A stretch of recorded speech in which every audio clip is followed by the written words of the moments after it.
Radio Gold 90.5 Saturday morning. It is, and this is Alhaji and Alhaji, the mother of all talk shows. It's not your usual Alhaji and Alhaji as we would always have it. This is an Alhaji and Alhaji that is going to be conducted with a heavy heart.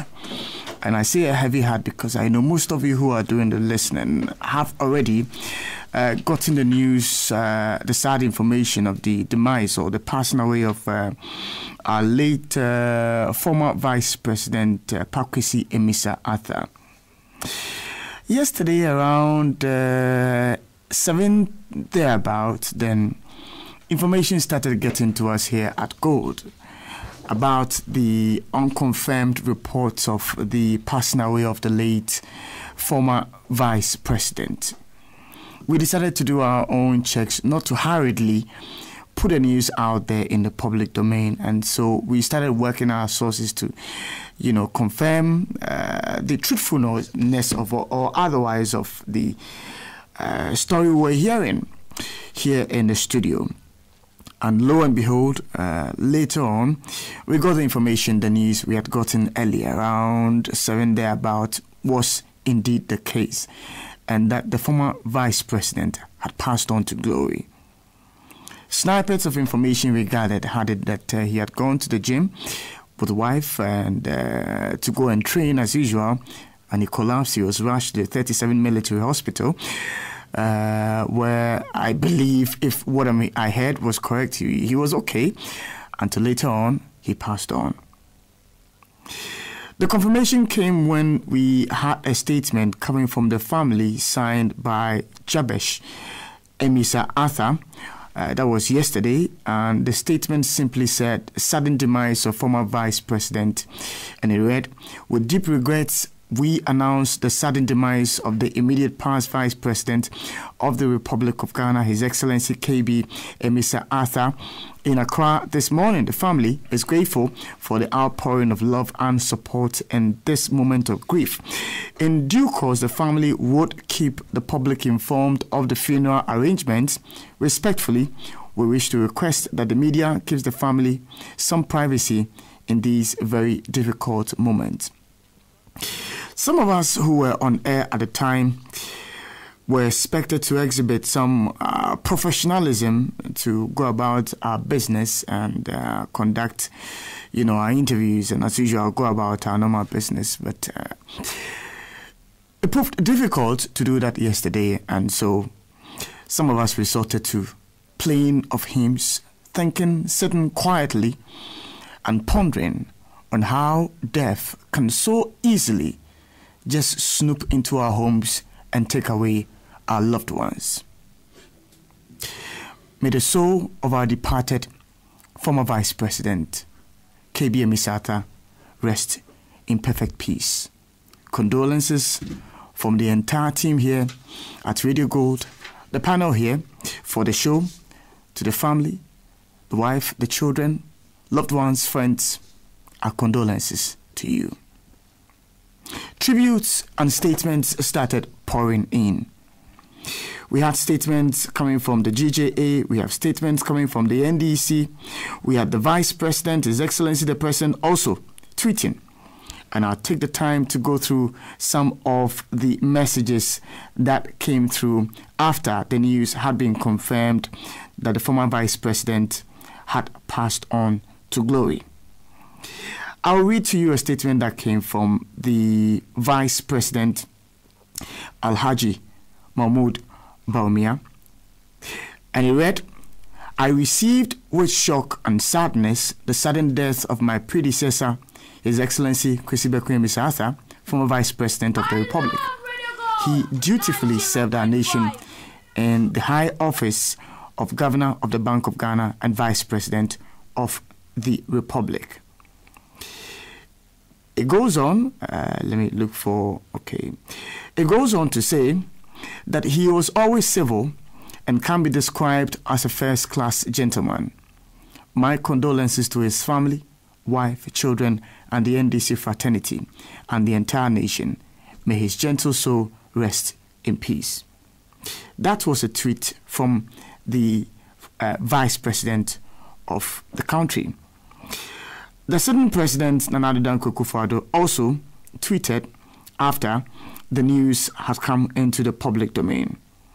And he tweeted, the news, he said, I extend my deepest condolences to them and also to the former President of the Republic, His Excellency John Dramani Mahama, and to the National Democratic Congress, of which the former Vice President was a prominent member. Ghana has lost a fine public servant.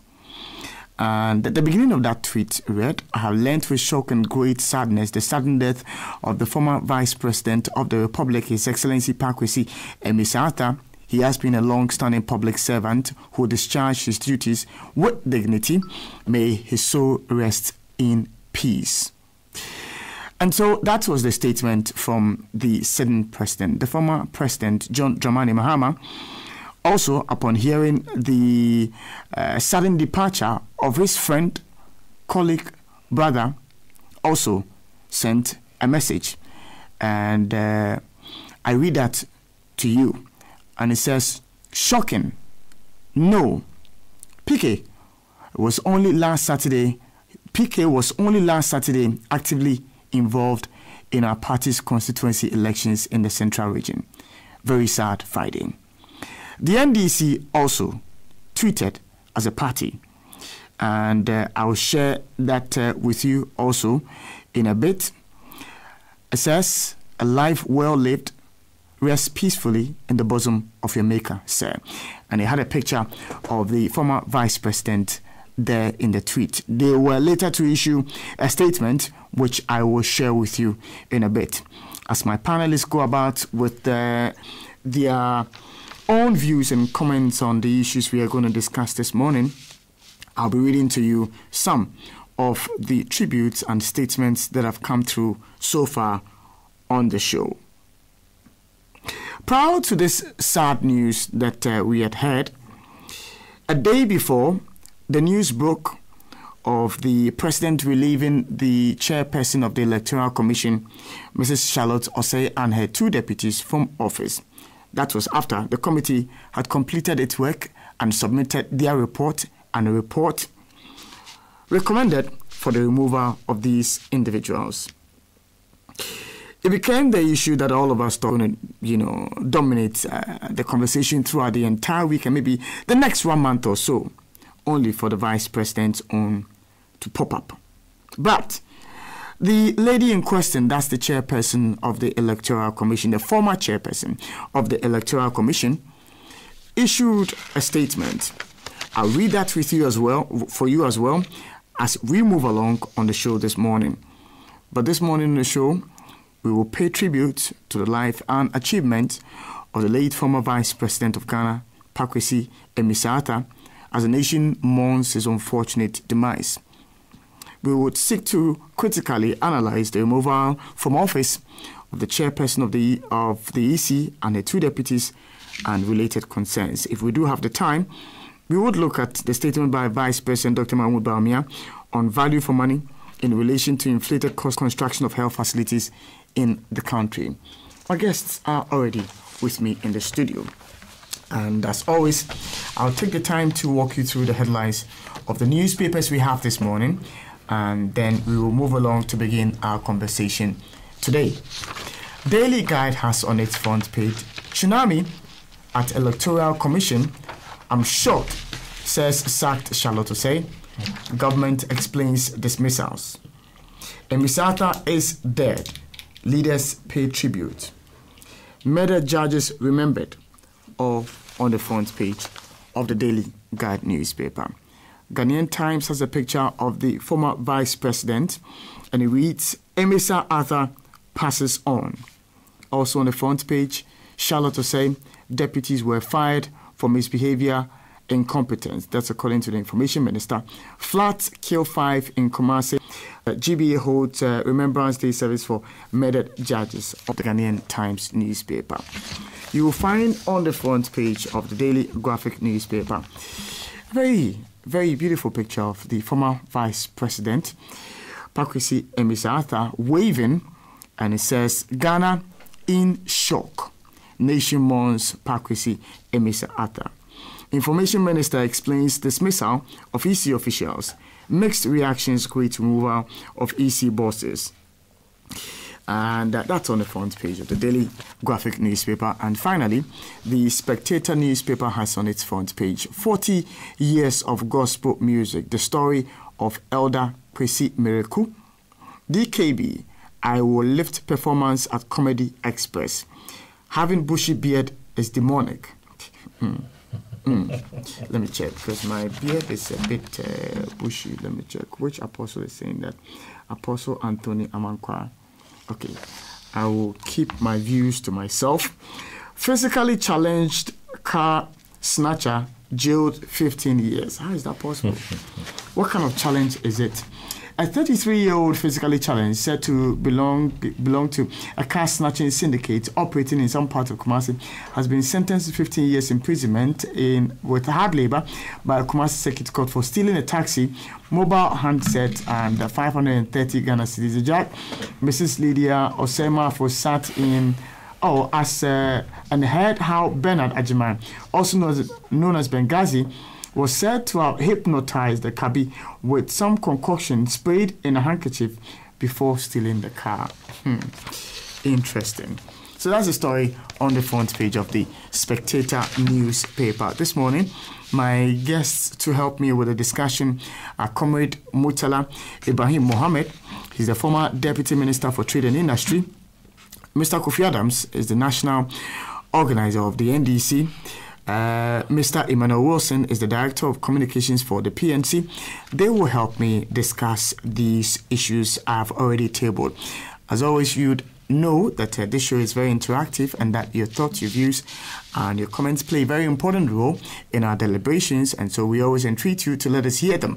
And you can let us hear them through Twitter or Facebook. Just go to the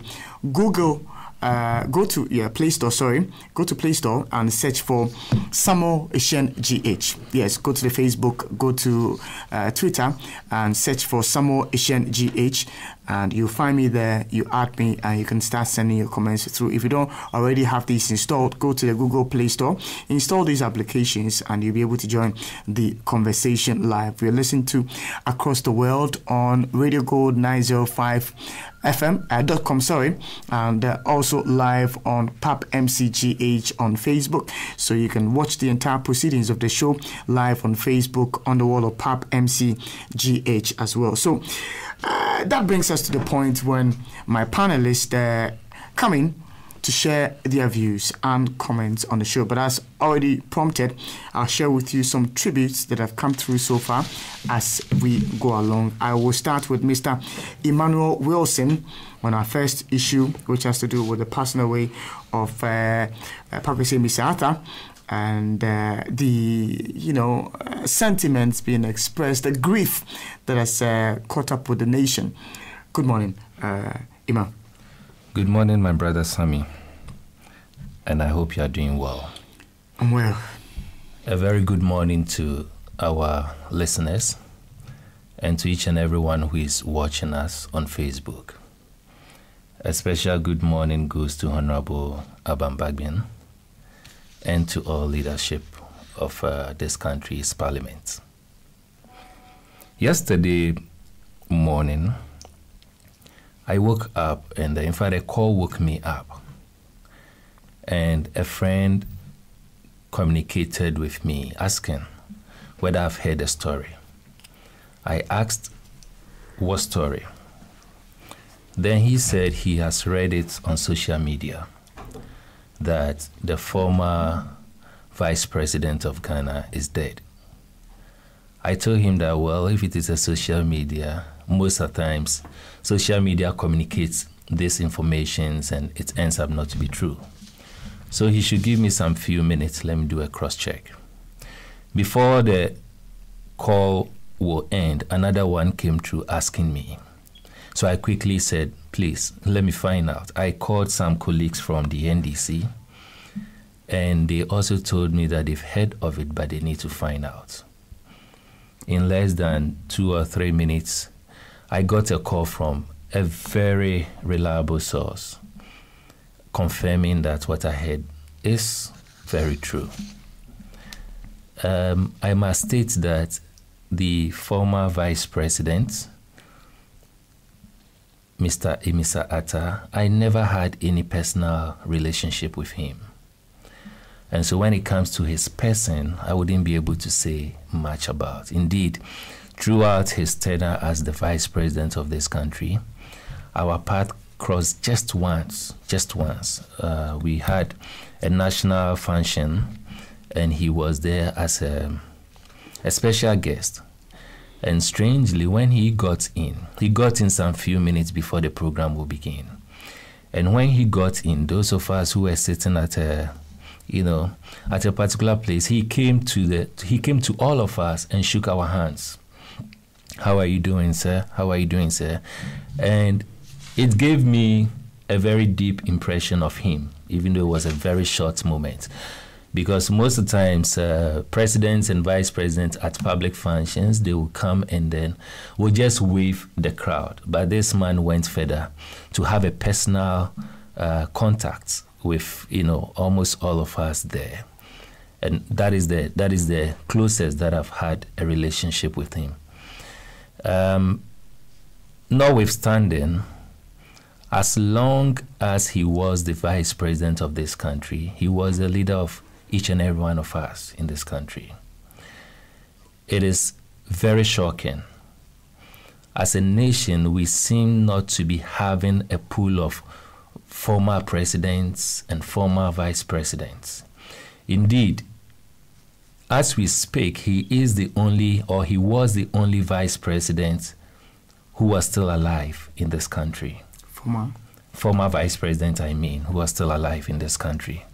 And unfortunately, he's gone. So if on record, if you are looking for any former vice president of Ghana, you may not be able to get.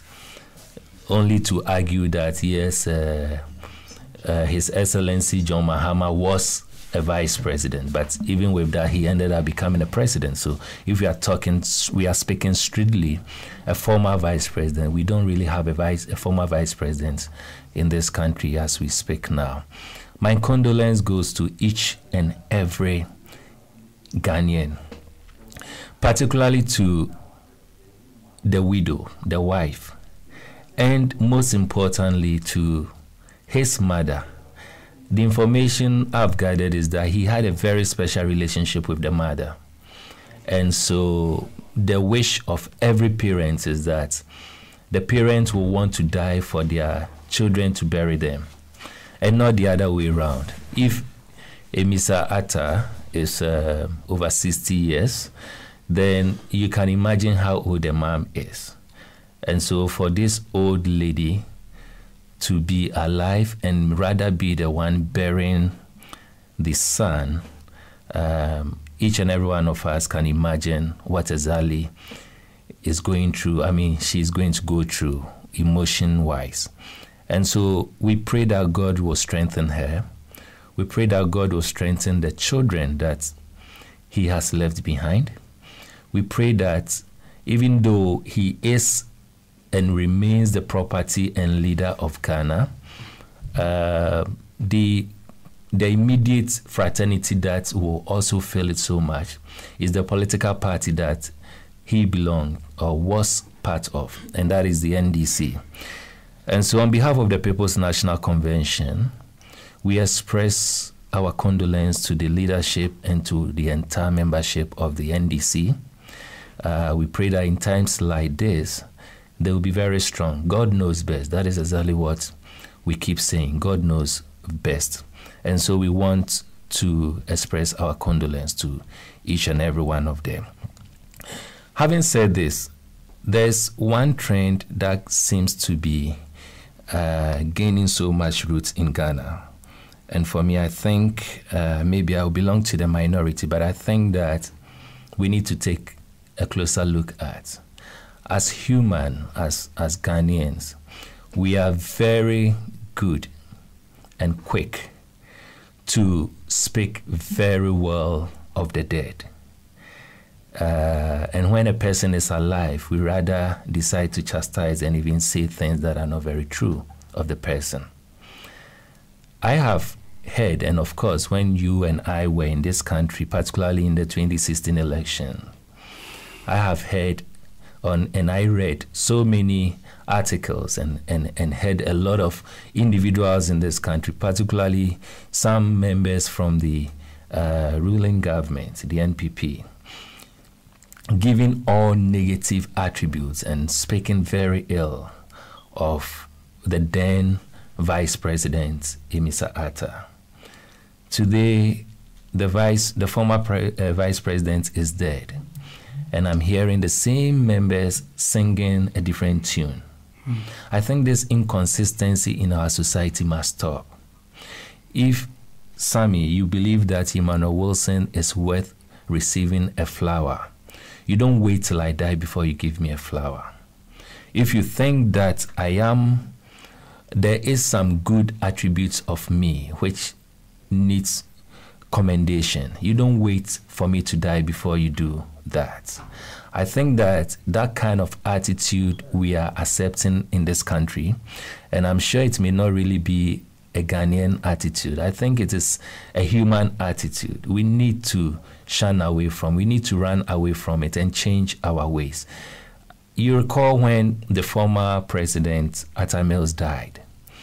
That was when, for the first time, I heard Osla Owusu, admitting that but for the former president, Atta Mills, she, Osla Owusu, could have never been a lawyer in her lifetime. And that she had a problem with a particular course. And it took the former president, Atta Mills, then a lecturer at the university. But for Atta Mills' guidance, she would never, ever, ever in her lifetime could have been a lawyer.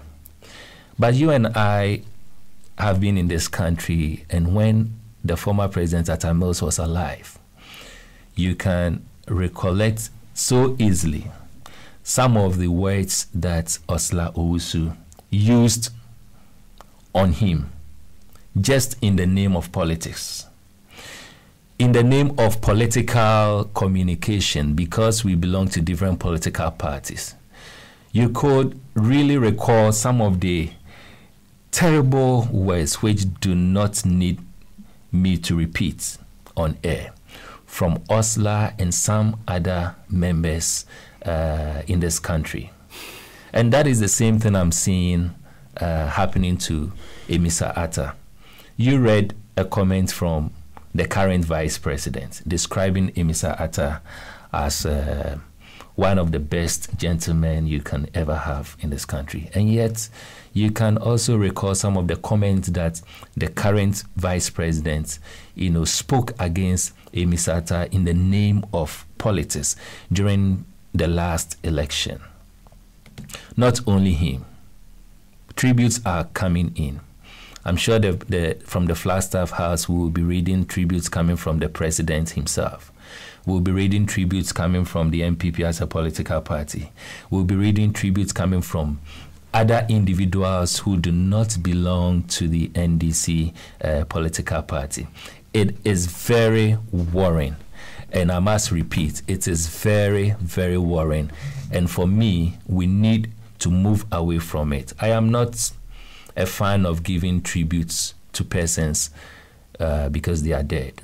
If I cannot tell you how great you are doing whilst you are alive, I don't see why I should be able to have the moral ground to tell you how good you were now that you are dead.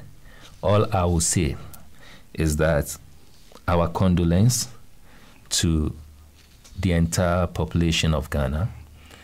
I have read a tribute coming in from a friend of mine from Bahamas, and she is also expressing her condolence to the people of Ghana. And so clearly across the globe, people are, sharing in the grief of Ghana.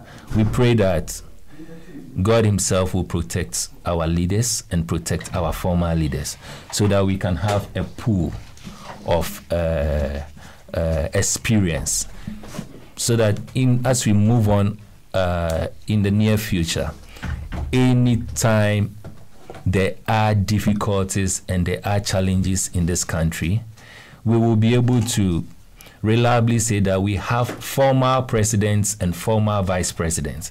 And for that matter, we want to run to them for them to give us an advice. I was telling you when I got in the interview that was being played, this was the first time I was hearing this particular interview.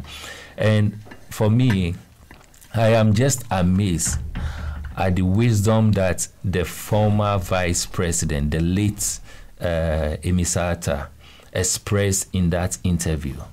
And I'm like, wow, if indeed we are having, or we were going to have as a nation, this pool of experiences and wisdom from our leaders, I'm sure Ghana would have gone far better than it is now. But God knows best, and we pray to God that He will spare our leaders, so that for the sake of this country moving on, for the sake of this country developing, for us to be able to say we have a bank of wealth and wisdom and direction that we can fall on from our former leaders, for that particular sake, God should spare our current presidents we have, because we don't have any former vice president again. The current former former presidents that we have, and in the near future, I'm sure by 2020 we will be having another former vice president, and God should protect each and every one of them so that we can move on speedily as a nation. Thank you very much, Emmanuel Wilson, for your submission this morning on the passing away of former Vice President Kwesi Emisata. Still here with us on your power station, Radio Gold 90.5. If you just join us, you are welcome to the show. The tributes are pouring in on the social media, and I'll take the time to go through some of the tributes that are coming through. This one from Daniel Atia. On Twitter, tweets at me and says, still in great shock. May the good Lord receive his soul. Gentle soul, your excellency, rest in peace. Another one from Patrick Aaron tweets and says, hail great PK, we uphold your great name. The sacrifice and toil of your lifetime shall never be in vain. We pledge to keep your flame burning. Hail great PK, with love, peace and truth shall be moved on forevermore. Rest in peace. And lots of other ones. But let me read that which came from the NDC and share that with you. I had earlier read to you the initial tweet that had come from the party's handle. But let me just read the statement that came from the NDC, and I'll share with you that from the GJA as well. The NDC writes, the National Democratic Congress, NDC, has been hit hard by the breaking news early this morning about the painful passing away of His Excellency Kwesi Bekwene Misata, the immediate past Vice President of the Republic of Ghana and running mate on the ticket of the party in the 2016 general elections. Respectful contact has been made with the family of the late former Vice President, and it has been confirmed that he has indeed passed on to eternal rest and glory. The NDC is in deep state of mourning as we express heartfelt condolences to the widow, Mrs. Matilda Emisata, the children and family of the late former Vice President. As we mourn and respect the memory of His Excellency Kwesi Bekwene Misata, the NDC has opened a book of condolence at the Adabaka headquarters of the party, and we respectfully invite party faithful members of sister political party as well as the general public to visit the NDC headquarters and sign the book of condolence in honor of the memory of a fallen gallant comrade and nationalist. The regional and constituency headquarters of the party are to also open books of condolence and have all party flags fly at half-mast. In line with the schedules of the party of the family as well as the Republic of Ghana, the NDC shall in due course put out the party's line of activities to pay glowing and befitting tributes to the memory of the late former Vice President of the Republic of Ghana, His Excellency Kwesi Bekwene Misata. The late former Vice President was indeed a gem to the NDC and the nation, and his departure shall surely leave a huge and yawning gap that we may find difficult to fill. But the soul of the late former Vice President of the Republic of Ghana, His Excellency Pakwesi Mr. Arthur, find a peaceful resting place in the solemn bosom of God Almighty, signed Acting General Secretary of the NDC, Koku Aidoho. And that was the statement from the party. Moving on to Comrade Murtala Mohammed for your comments on our first issue for today. Good morning. Good morning, and good morning to your cherished and distinguished listeners, and of course, your followers on social media. I know we are live on Facebook. And of course, good morning to my brother and comrade friend who deserted me, even though upon seeing me, he accused me of abandoning him. I mean, I must say that he's one of the fine young men who are engaged in our body politics, very honest and dedicated to the cause of the leftist and progressive movement, not only in Ghana but across the globe. I mean, that is the way to go. And let me also thank him for the word of condolences to the NDC as a political party, and of course the family.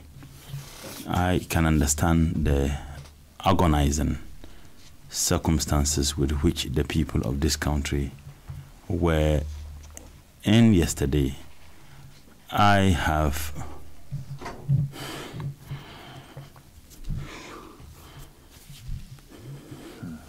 personal links relationship with the former vice president, and I have worked closely to him and as a deputy minister for information, and I do know who he was. I have had a cause to have been called on my phone countless times by him to advise me and also the way forward. And I remember when we used to have the daily briefing, he was one person who was particularly interested on issues that border on the governance of this country. He has dedicated his entire life to serving Mother Ghana through academia, through finance or the economy, and also through politics, having worked at the University of Ghana before and having worked at the Ministry of Finance, not just as a politician but as a technical man, and having served in the biggest and the highest bank or financial institution in this country, and having been a deputy minister, under the NDC, PNDC, they had these secretaries, and having been a governor of Bank of Ghana before, and also subsequently a vice president of the Republic of Ghana, who served with distinction. He's not one of the people that you speak good about because he is dead. I mean, he was generally a good person, and he was that kind of a person who could not stand to see anybody hurt. And I remember when I had my outbursts, unfortunately, he was one of the people who spoke with me in a manner that I don't think that many people didn't speak to me that way. He needed to understand where I was coming from, and he empathized with me, even though he advised me and admonished me that I could have done things differently.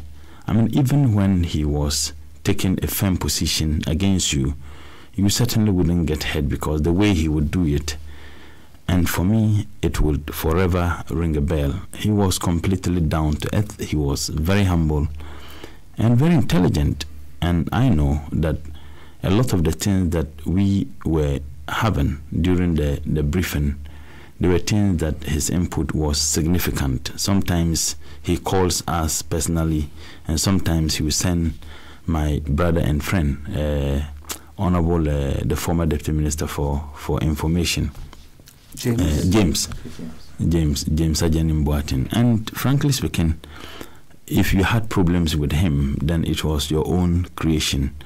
He was not that hawkish type of a politician. And many of us even wondered whether he belonged to politics. I mean, the kind of politics he did was completely different. And for us to lose such a man, for me, it is absolutely heartbreaking. It is not just a loss to the family, but a loss to all of us as a people.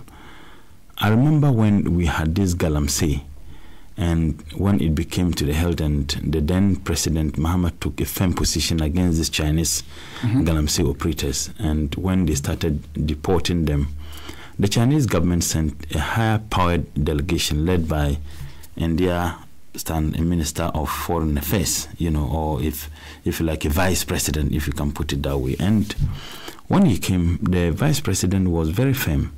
Initially, the man was not happy, and he enumerated the long-standing relationship that China has with Ghana, and the fact that Ghana could do that to their citizens. And he behaved with it. The vice president remained calm, and the only thing he said was that it would be good we take the Chinese delegation, the leader of the delegation, through the chopper, through the areas that these water bodies were destroyed. And lo and behold, when they went on that and came back, the man had to apologize and admitted that it was a disastrous, event, and that China itself wouldn't tolerate that.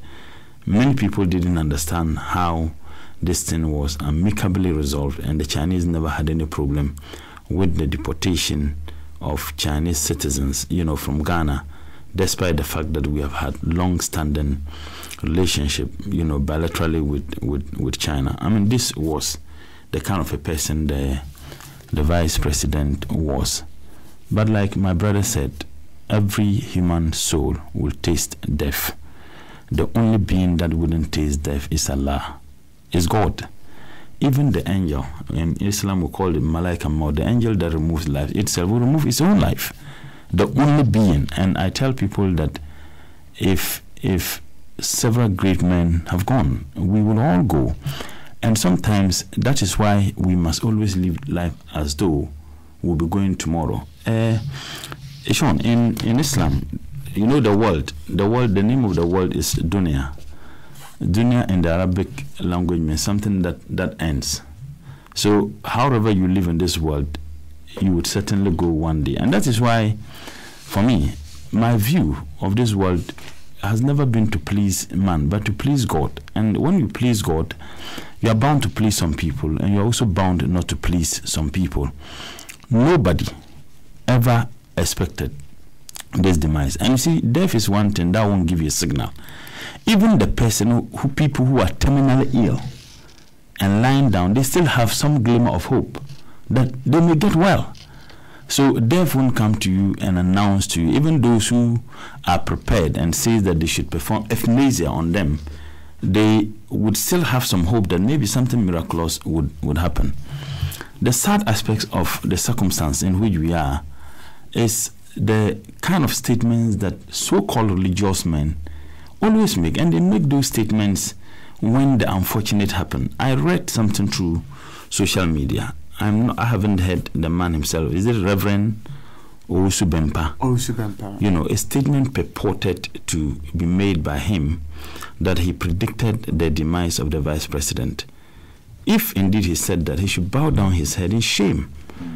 Because this nonsense is becoming too many, that you hear those stories and so-called prophecies after the person is dead.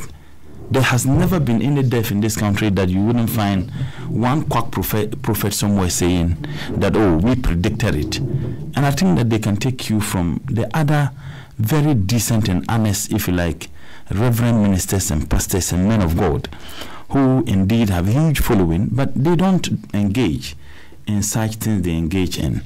Now, everything that he's going to say says that the man didn't die a natural death. The man was killed. Killed by who? And it's so shameful that you have such demagogues having following who follow them. And sometimes I ask myself whether, Karl Marx was right when he said religion is the opium of the masses. And once they take it, they get high.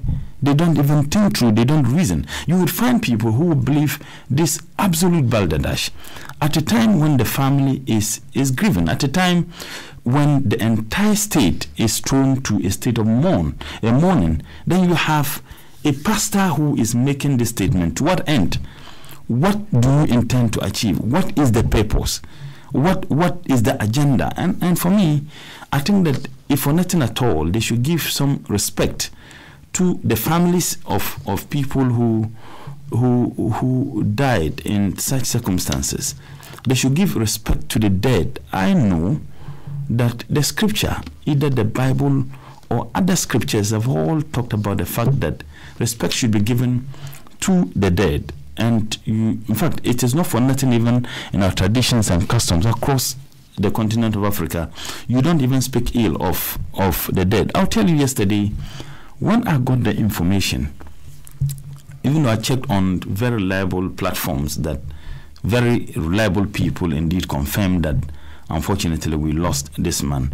I've had radio stations calling me, and I said, no, I'm not going to have any interview, because until the family confirms the death, I'm not going to comment on it. Unfortunately, I listened to some comrades who, for whatever reason, rushed and started commenting on it.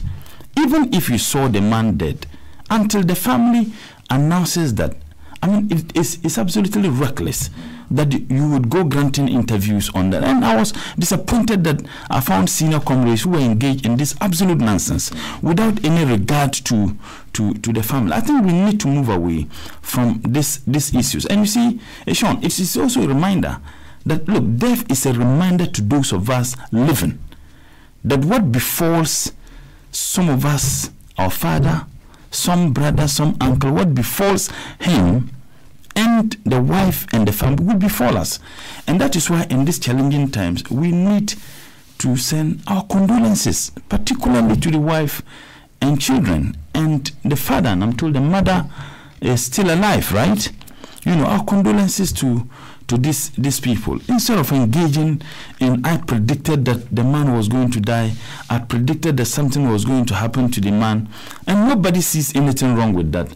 I think that leadership, decent religious leadership of all faiths, you know, must begin speaking out strongly against this bunch of demagogues who parade the corridors of this nation and our screens as men of God who see nothing wrong with undermining the integrity and the sensibilities of people who have lost their family members. I think it is unacceptable. And I don't think that Jesus Christ will be happy about such recklessness. I really don't think so. What will you gain in this? Look, the NDC has actually lost someone. He participated in the works that have been, and his relationship with the former president, you know, throughout their reign as vice president and the president, and even until the time, unfortunately, we lost him, was that of an outstanding relationship. This was a man, and I listened to our senior brother, the APC, Hassan Ayarga. He said he greets you while it's even burning. Honestly, I mean, he does that. It is not that common, like, you know, in the north, if you greet an elderly person, you have to squat or you have to bend. I was shocked. I mean, the man greets you. He does that, and sometimes it throws you off gear. That this somebody who's older than you, more intelligent than you, he has achieved everything that you have never dreamt of. Yet he greets you with that. That is the kind of humility he demonstrated to every human being. We can only urge and encourage the family, and particularly the wife and the kids, that they should remain strong. You know, Allah does things with a purpose. Nothing is in motion except that the motion is guided by the will of Allah. Yesterday was indeed a very dark day. You know, in Tamale, we lost young men too.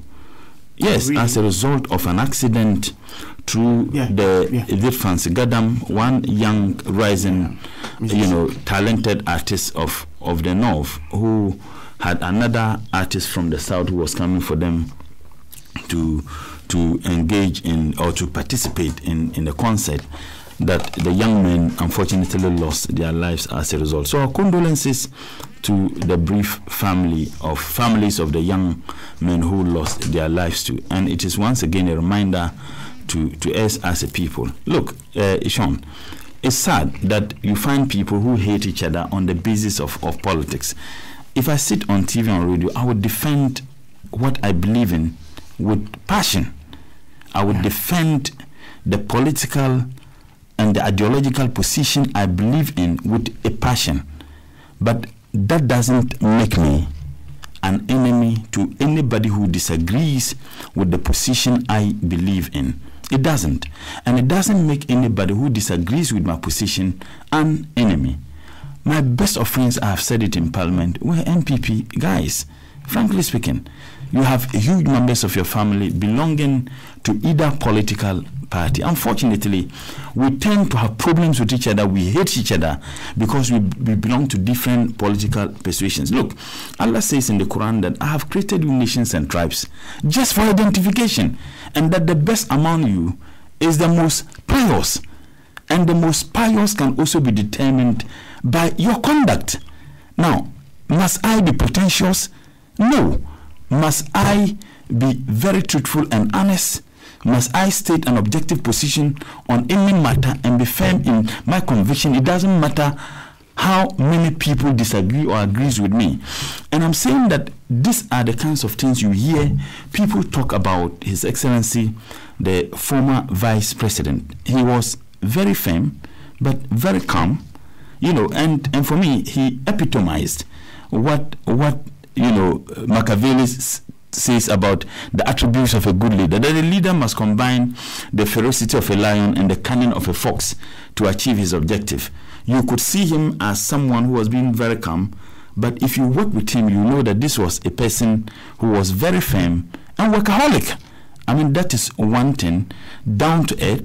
He would give you suggestions, and you say, Sean, as a political party and a government, where, in my opinion, and I've stated this publicly, where we lost the battle was when we abandoned the daily briefing we were engaged in. Because look, we had two things doing with the briefing. We succeeded in setting the agenda, and it was an opportunity also to state government's position on issues that came up after every briefing. But certain people, for whatever reasons, we needed to abandon it. And I do remember that His Excellency the Vice President expressed concerns about the need for us not to discontinue with the briefing. I mean, this was the level of thinking and foresight that he has. We've lost him, and unfortunately, we would have loved his here with us.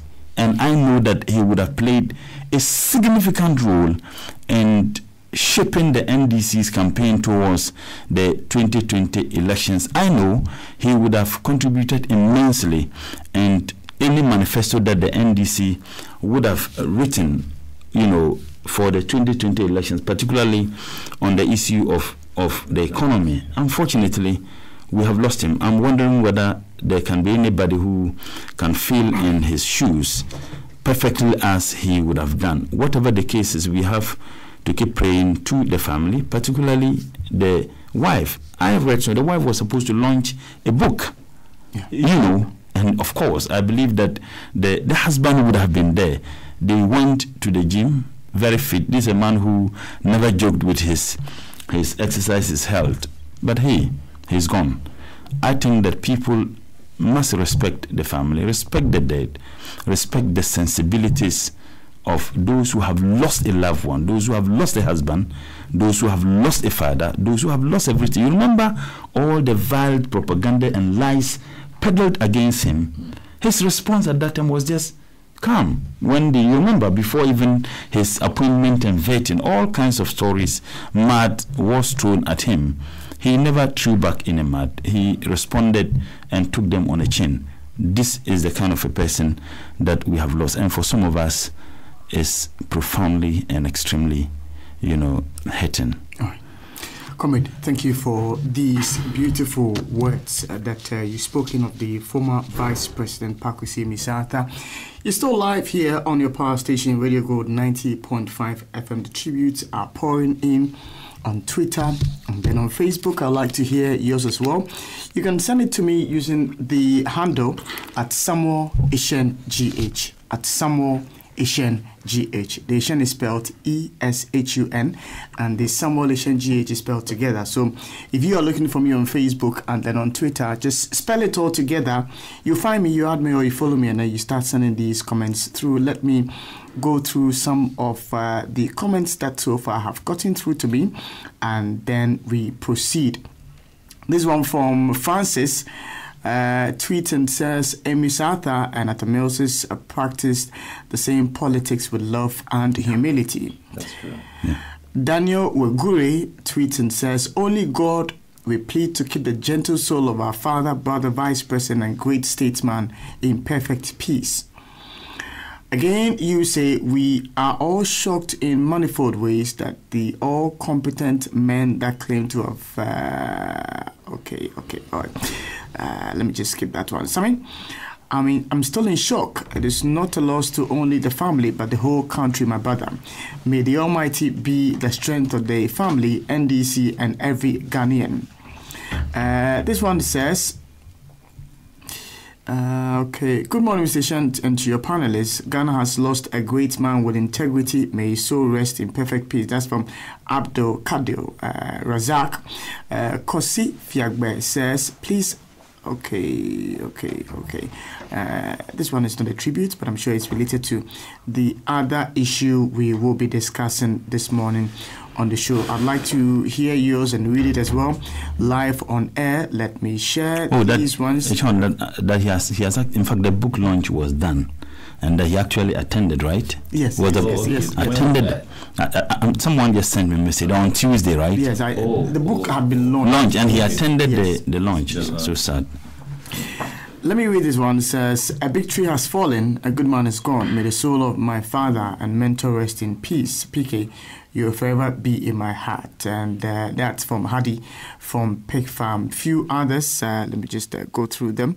This one from Stephen Kwabinatu says, good morning, Sam.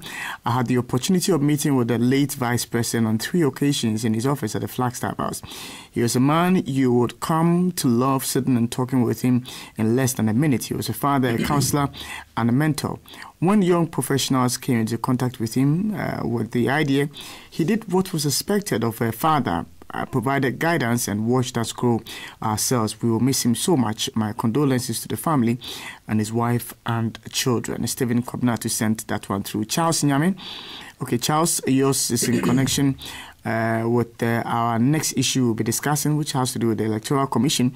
A.U. Farouk. Okay, yours is also in connection with the next issue we will be discussing. And so I will leave it there and come back to the studio. But you can also send us your tribute as well. Send it to us on Twitter and Facebook using the handle at Samuel Eshen GH. When they get to me, I will gladly read these comments on the show. Thank you. You can listen to us live on the TuneIn application. Search for Radio Gold 90.5. You'll find us and you can monitor us live. So can you as well listen to us live if you go to our website, www.radiogold905.com. You can listen to us live on our website as well. We've got affiliates all over the country, and so if you're fortunate to have one of them picking the show, then you can send in your comments as well. My name is Samuel Eshen. Welcome if you just join us. We are moving on to our next issue, which has to do with the removal from office of the chairperson of the Electoral Commission, Charlotte Osei, and her 2 deputies, and matters arising. I would like to start that with you, Mr. Emmanuel Wilson, to pick your initial comments on what you make on the committee's report so far. Well, thank you very much, Sammy, and thank you, comrade, for those nice words you made on me. Let me refresh our memory a bit. You recall on the 27th of June 2016, that was prior to the election, the general election. You remember this statement: Charlotte Osei traded sex for her EC's appointment. And this came from Kennedy Japan of the MPP, a very close associate to the president of Ghana, and very, very close person. Indeed, when it comes to decision making in the NPP, it is very clear that he cannot be done without.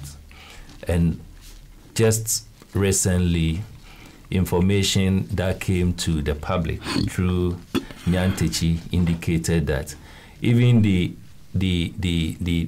Deputy Minister Kabu acknowledges the fact that the entire structure of the NPP, and for that matter, the government of Nana Addo Dankwa Akufo-Addo, respects and fears so much the positions of Kennedy Agyapong, in that anything Kennedy Agyapong says, they have no option, including the presidency, than to run with it.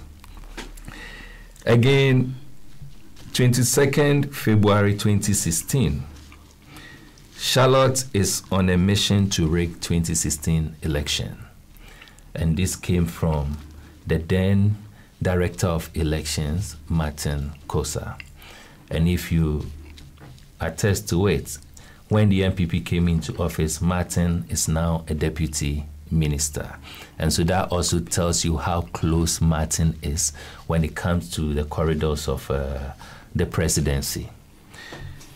Strangely, there's one that came and it says NDC appointed Charlotte Osei to rig election 2016. And funny enough, this one is coming from someone I don't really know how to describe, whether he is a member of the NDC or he is a member of the NPP, or I just can't describe Martin Amidu, who is currently enjoying a position given him by the current president and the NPP government. I am refreshing our minds on this and many for us to know where we came from as a nation and where we are now. Right from the onset, when the president and the government of the day then appointed Charlotte Osei, the position of the NPP through so many medium was very clear. Charlotte will not survive this position if we should win the 2016 election. The position of the NPP and the government of the day now was, when Charlotte was appointed, that Charlotte we cannot trust. And for that matter, whatever thing we need to do by any means necessary, we must do to ensure that he does not or she does not continue the position that she has been given as the as the commissioner when it comes to electoral matters in this country. With this history in mind, I am not very much surprised that things have turned this way. Indeed, I am not at all surprised that things have turned this way. I wouldn't want to be one of those charlatan pastors and prophets, as Mutala describes them, to say that, I even prophesied some years back that this was going to happen. No, but common sense and logic will tell you clearly that under an NPP government, Charlotte Osei will not survive, because they, from the onset, never accepted her position, neither did they appreciate her stand or her appointment as the EC chair. It was the same NPP that went further to even tell us that Charlotte Osei is not even a Ghanaian. Yeah. And funny enough, Charlotte was the head of NCC. Yeah. And the NPP and the Akufo-Addo-led government never saw that she was not a Ghanaian till she being appointed the EC boss. We heard from the presidency a directive, and clearly I have seen the copy of it, and the president says that he was being directed by the provisions in Article 146 of our Constitution, and rightly so. If you read the provisions in our Constitution, legally the president did not err. I would not want to agree with anyone who wants to argue that legally the president erred, because the provisions are very clear. Article 146, with particular reference to Section 1, Section 6, and then Section 19. It is very clear as to what the president should do in matters like this. And so the president was just being guided by the reports that came from the committee set out by the Chief Justice, who was appointed by the president. We need to put that also on record.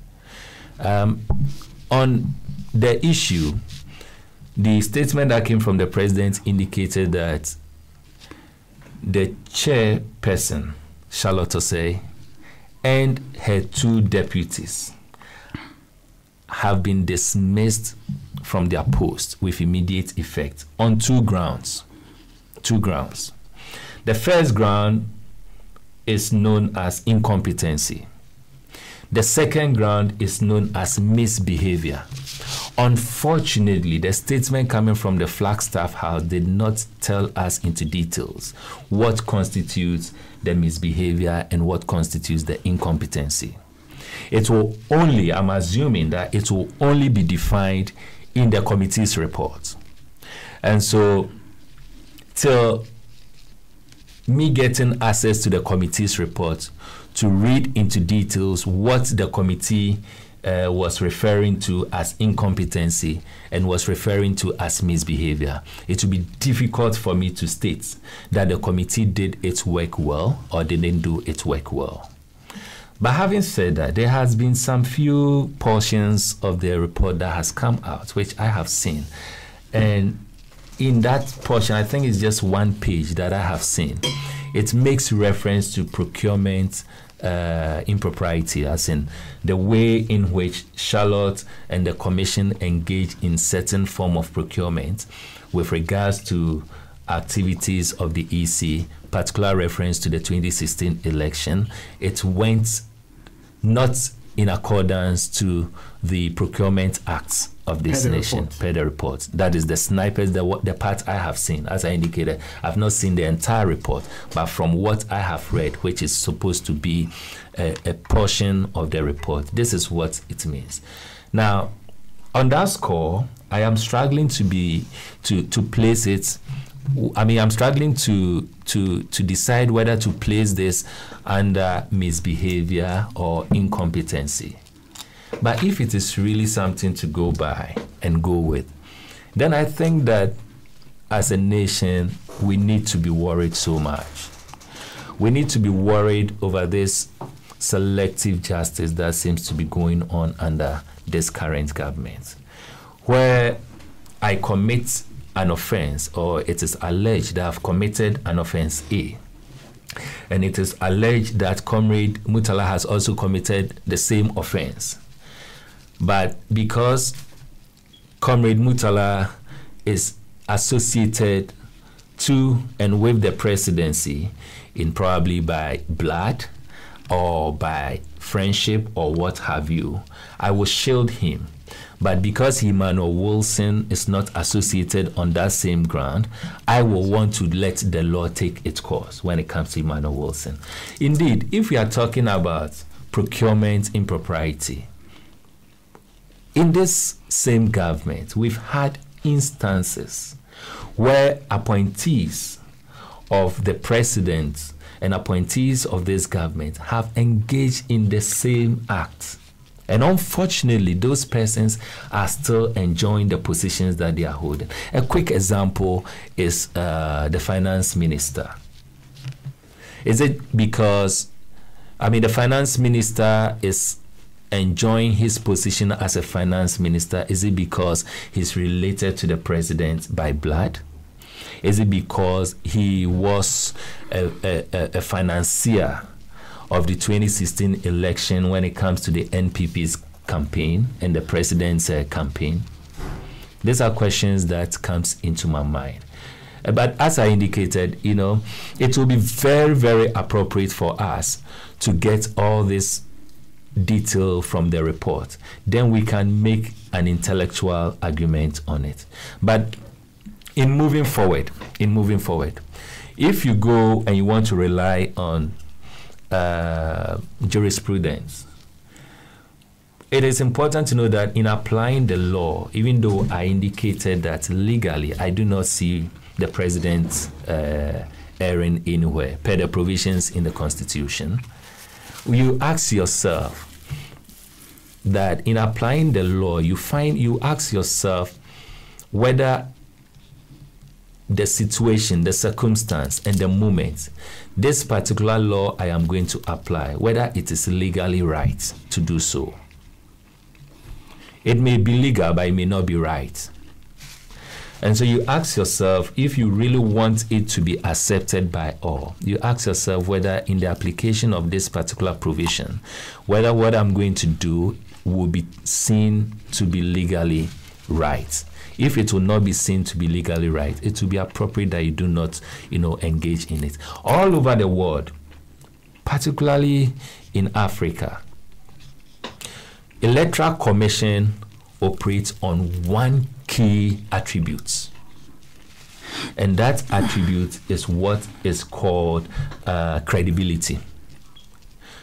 Electoral violence that we've recorded in this country, elsewhere, everywhere in this world, it is largely because a section of the population did not see the Electoral Commission to be credible enough.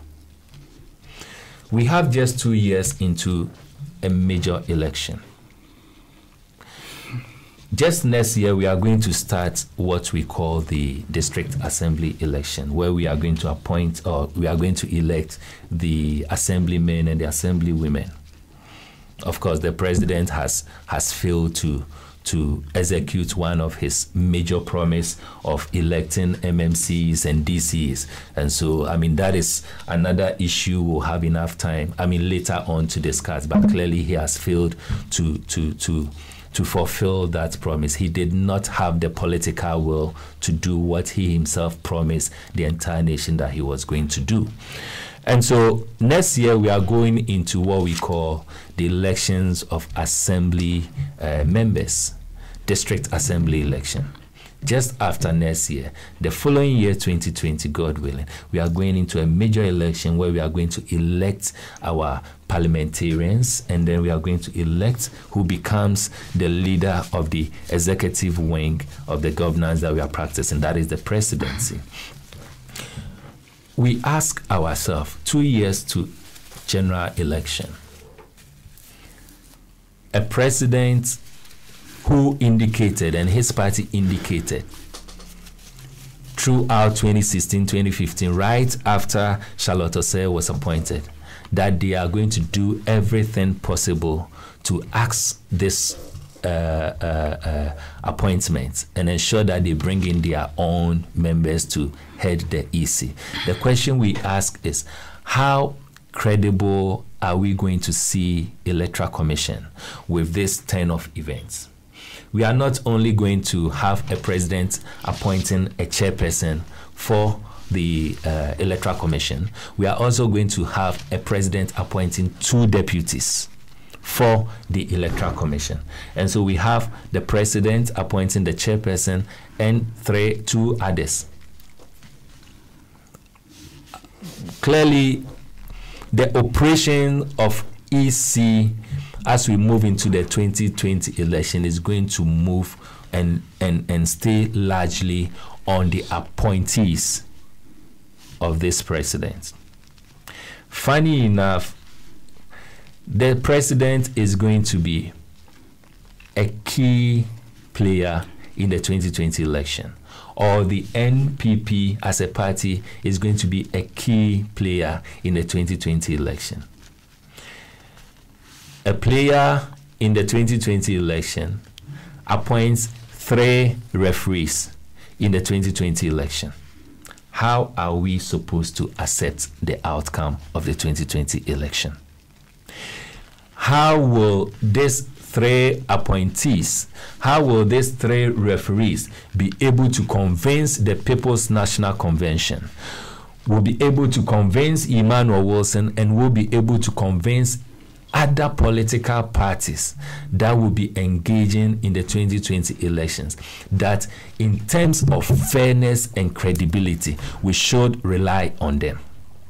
For me, it is going to be very difficult, and I'm wondering how we are going to be convinced to accept this, that we have a president appointing 3 commissioners, and the president is going to be part of the 2020 election, and the president is telling us that despite he appointing these 3 commissioners to play as referees or to act as referees, we individuals and political parties that have got interest in the 2020 election should accept that the Electoral Commission is going to execute its duties on the ground of free and fair and credible activities. Remember, with the references that I made earlier on, we were just talking of one appointee, and that was just the chairperson. And even with that, the MPP made us realize that we should not accept and we should not embrace the activities of EC because Charlotte Osei has been appointed. Today, it is this same NPP and it is this same president who is going to appoint not just the chairperson, but 2 others. How are we to be convinced that we are going to have a credible election?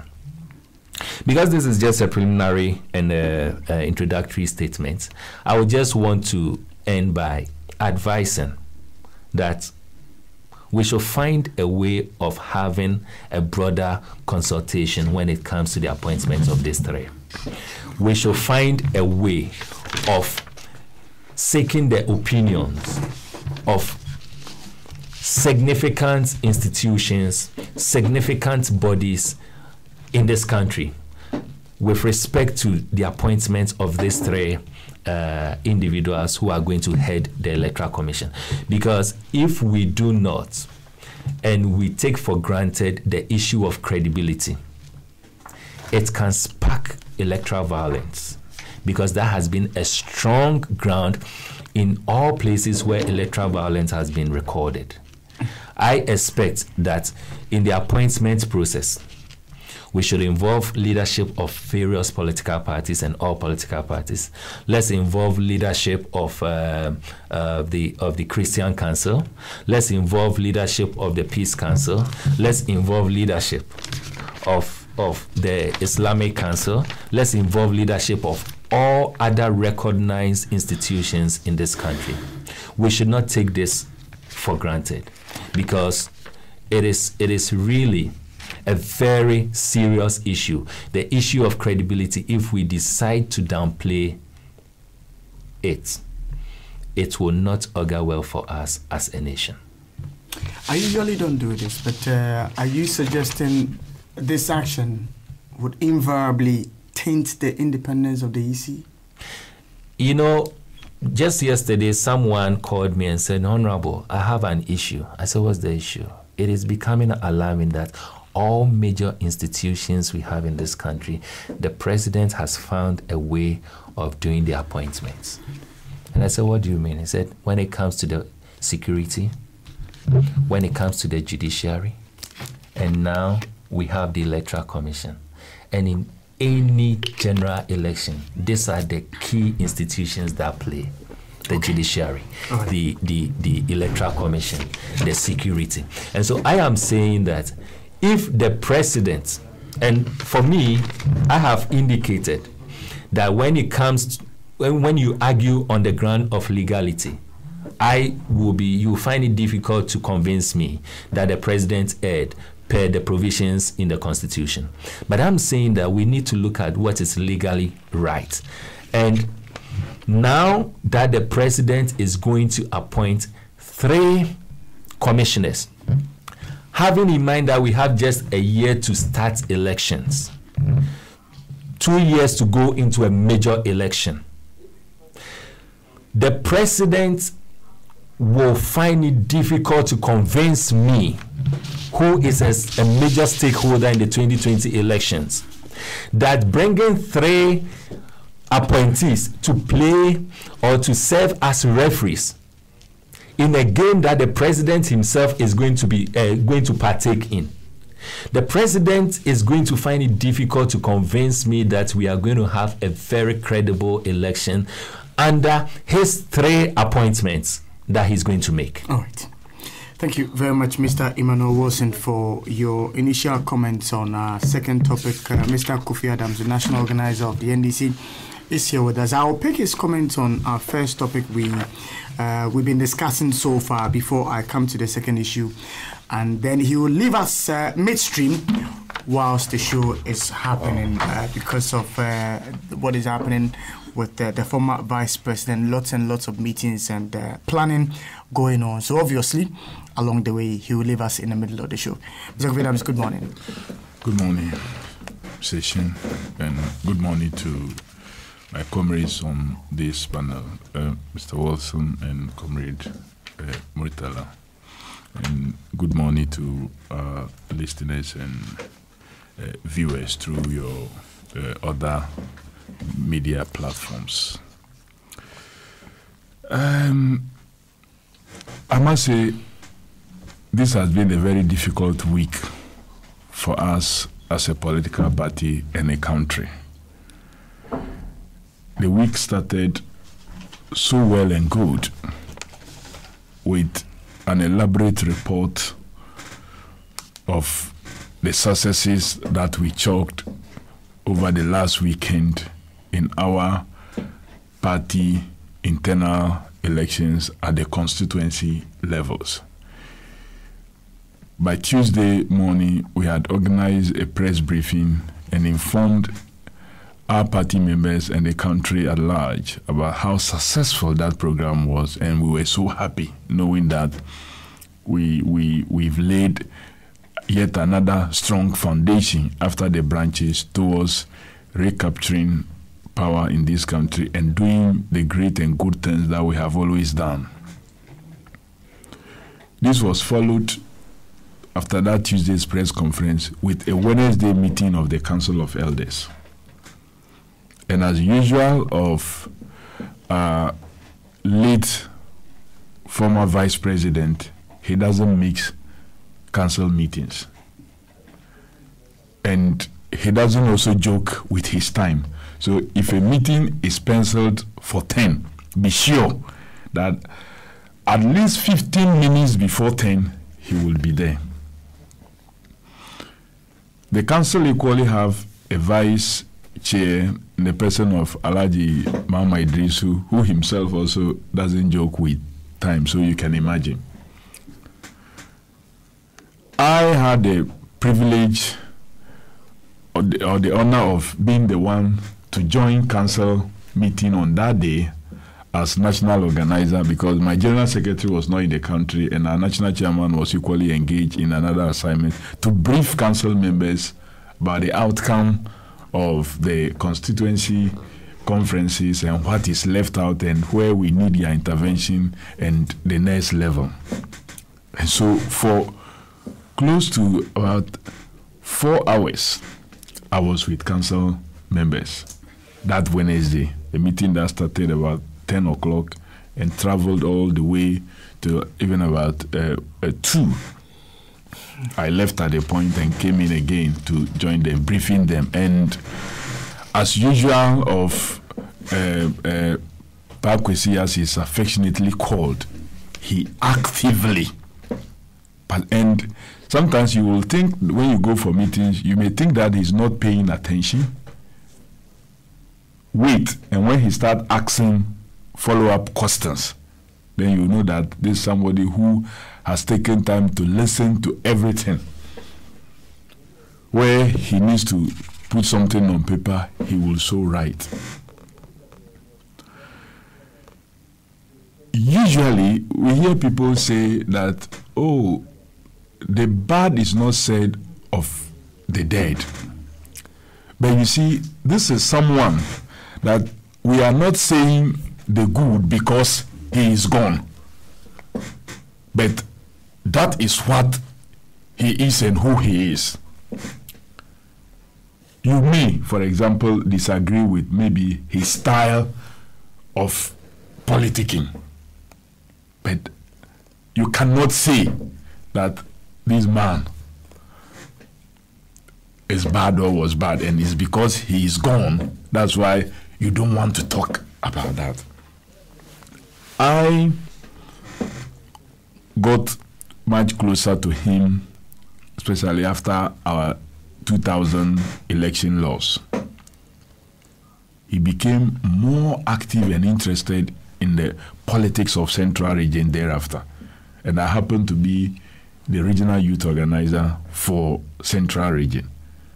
And late Valisa Chiano, more like my father, was a close friend to Pakwesi also. So anytime he was in the region, he would find a way of meeting to find out what was happening, and was ever ready to contribute his quota for the well-being of the party in Central Region and at large.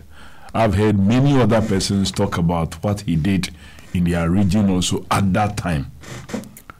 One was therefore not surprised that when we won in 2008, after a very difficult process, he was later to be appointed as the governor of Bank of Ghana when the tenure of Paul Akwa ended. And significant reforms that were enacted during his tenure have really yielded a lot of positive results for the banking industry, and for that matter, the finance space of our country. Again, he is one person that people may say, oh, he's a reserved one, and so many did not expect that he will be appointed or nominated for the position of a vice president. But once again, as usual of NDC, that we go for the best, whether you are hidden or sitting quiet or making so much noise. The mantle fell on him when we lost our then sitting president, and the vice president, per the constitution, has become the president to complete the unexpired term. So he needed a vice president. He came in and contributed his quota. We were successful at polls, and the job continued. Indeed, Pakwesi was one person that even where you've done wrong and he is correcting you, he corrects with love. And so you have no reason not to accept his correction. He found it necessary to encourage and motivate persons, and will have his own style and way of making you feel at home, especially if you are somebody that maybe have been perceived in a certain way. Remember when we were trying to put teams together for the 2016 campaigns, we have had difficulties with some of our members. Surprisingly, Pakwesi wanted all these type of persons to be part of his team. He will tell you, oh no, I want Nyauno to be in my team. I want this one to be in my team. And truly, he worked with them all through every place he went with them. And he found a way of integrating them and making them feel belong. That's a type of person that we have lost. Of course, as for institutional memory, that's the biggest resource. They say the cemetery is carrying the biggest resource of almost every country. And we have just added one to that. One in academia, those who went through his hands, and his colleague lecturers will tell you he was one person that didn't joke with his job. Indeed, those who were actively involved in the PNDC era will tell you that this was one person that didn't joke with his job. If you listen to the former president and chairman of PNDC yesterday, he said he saved us in a pretty difficult situation. And you speak to members of PNDC and those who were with various organizations and institutions at that time, they tell you how he related and explained, broke things down to the simple form that they could understand and relate to easily. Carried on to Bank of Ghana and then to Vice President. So it's huge resource. Like I was narrating, this really came to me, I don't know whether to say shock, but it was devastating, her brother. Because we have heard yet another bad news of a president who has had an agenda of bastardizing and destroying every single institution on Thursday evening. And so, as usual, we were planning the response. At least they say the camel is designed to carry load, but sometimes there is a straw that can break the back of the camel. This government thinks that because the camel is supposed to carry load, so anything they will throw onto the back of the camel, and we thought that that straw was added to the load that the camel has been carrying on Thursday. So we were really going to react appropriately. So I woke up early in the morning, usually running around coordinating to have a successful, when after granting an interview, got a call from this very same station that this is, I said, what nonsense is this? That do you also want to participate in this? Or is this how you want to divert attention of the people from the exercise we want to go and do? Then another call and other messages. So I tried to call a couple of persons. Nobody was answering. And I said, no, the most sensible thing to do, since I was not too far from Rage area, is to drive home and to really find out for myself. I got home and the atmosphere was not friendly.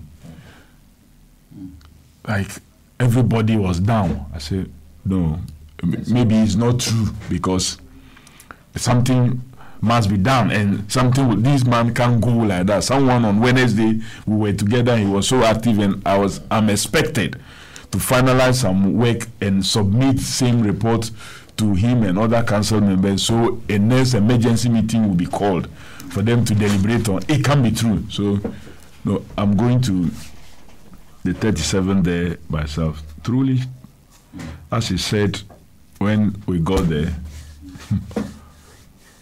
whatever it was that we were hearing that I thought was not going to be true came out to be true, and it was so devastating, Chief.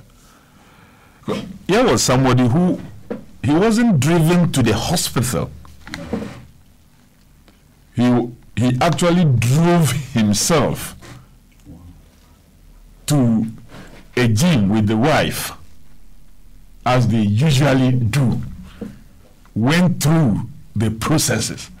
The normal expectation is that we would drive back home, but rather to be driven there, and the next moment was really shocking. And he's truly paid his due to the country and to our party. Even the recent exercises that we've been doing, he has his own style of moving into the regions to find out whether reports we are bringing and saying is happening on the ground was truly happening. And so many persons didn't understand him, and they will complain, why is it that he doesn't inform us that he's coming, and then before you see, he will just appear in the region without informing us. They didn't know that he had a certain intention. He wanted to check, to do his own checking, whether reports we were bringing And what we do when we get information ahead of time that this such an officer was coming, how we prepare, whether he will go and meet same thing if he enter your region without informing you. So during the internal party registration, anytime he had the opportunity, he moved into one part of a region, sometimes without letting some persons know. And quite a number of my officers in the region were not happy about it. But I have to find a way of defending and telling them something else without letting them know at that point that this was the reason. Truly, I was hoping that one day I will get all these persons together and with him for us to be able to tell why that movement happened.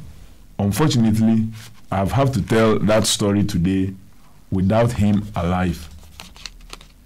And it's Ghana truly have lost a son. And as for the charlatans who predict and see only doom, and this is the time they want to jump to be celebrated that, oh, I said this, I did this, or I did that, they should be ashamed.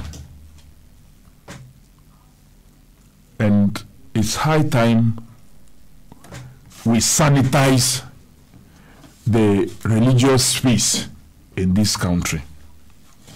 It is becoming worrying that persons we would expect to behave themselves in a much matured way, even if in terms of age you may be young, if you decide to put some titles on you and you claim so, a certain behavior is expected of you.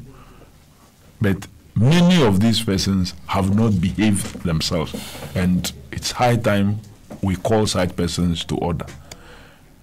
Look, the family, the immediate family, especially the wife and children, this is not what they need now. Because look, it's a shocker to leave home with your husband to a gym, not to a hospital, not for a checkup, not to a lab, because like you were not to a gym because you knew everything was right with you, and to return home alone. This is not the kind of news that they would expect. At least if for nothing at all, this was a man who have served this country so well that you hardly will get him. Not like some of us sometimes when you back at us, we'll back maybe double or if not same. But he didn't come through as that. And the least we would expect from all these persons who call themselves either men of God or whatever they are is to completely keep quiet if they won't say anything meaningful, if they won't say anything good. But it's going to be difficult to because you can't get another like same Pakweshi. You may attempt to replace, but he is truly gone with a lot of information, and we will sorely mix him. I know it's going to be difficult. The children, the wife will be asking, so why me? Why him? Why? But as for the whys, there will be more than the answers that you will be getting. And so sometimes you get to a point you can only have to stop asking the whys. You know, exactly 2 months ago, yesterday, he celebrated his birthday, 29th of April. And on 2 months later, 29th June, interesting, he is called to his maker. And interesting, and sometimes good people, although you see some kind of coincidence in things like this when it happens. It happens around their birthdays, on the same days that they are born, and so on and so forth. This is not what we truly expected. But mostly you will want to calm yourself and say what you want. Sometimes God also wants it because He wants good, and that is what has happened to us. And as we mourn, and in a way as we pay tribute and do all kinds of things that we want to say about our departed former vice president, we will have to look at the life that he lived and see whether we can take a leaf or two from him. And that is where I would advise the sitting vice president to seriously, he should not take a leaf.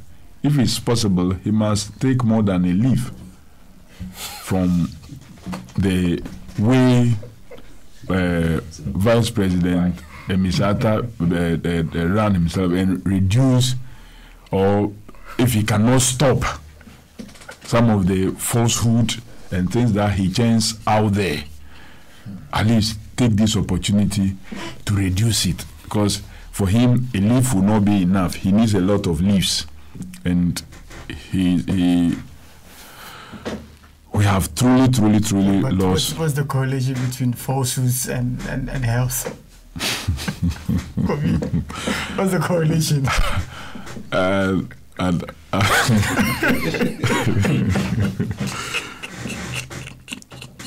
My condolences once again will go to the wife and children and the very close friends and pals that he's really worked with, the many persons who have benefited directly and indirectly from him, and the NDC family.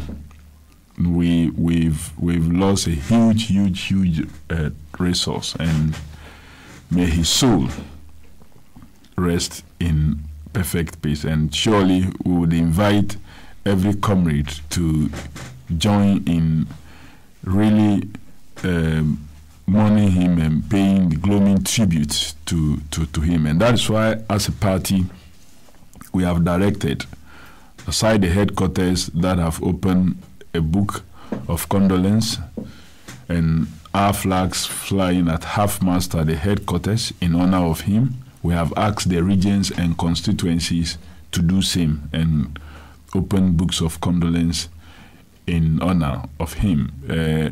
Greater Accra region have to suspend the remaining constituency conferences from what would have been happening today to Monday, so at least we could have 3 days to mourn our late former vice president. Central region have done same to join all of us in doing same. And as for this shock, it really will take a very long time, possibly, if it's possible to forget about it. And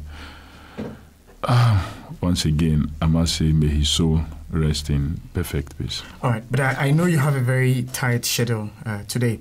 So let me just pick your thoughts on the second issue, which has to do with the removal of the EC chair and her 2 deputies and matters arise. And I know that the NDC was planning to stage some demonstration at a brass spot yesterday before this incident happened. What was it really about? Thank you. Sammy, it's this government and this president, right from day one, have set out to destroy every institution that has taken us years to build. And our president and some of his key appointees and persons around him have a termite mentality.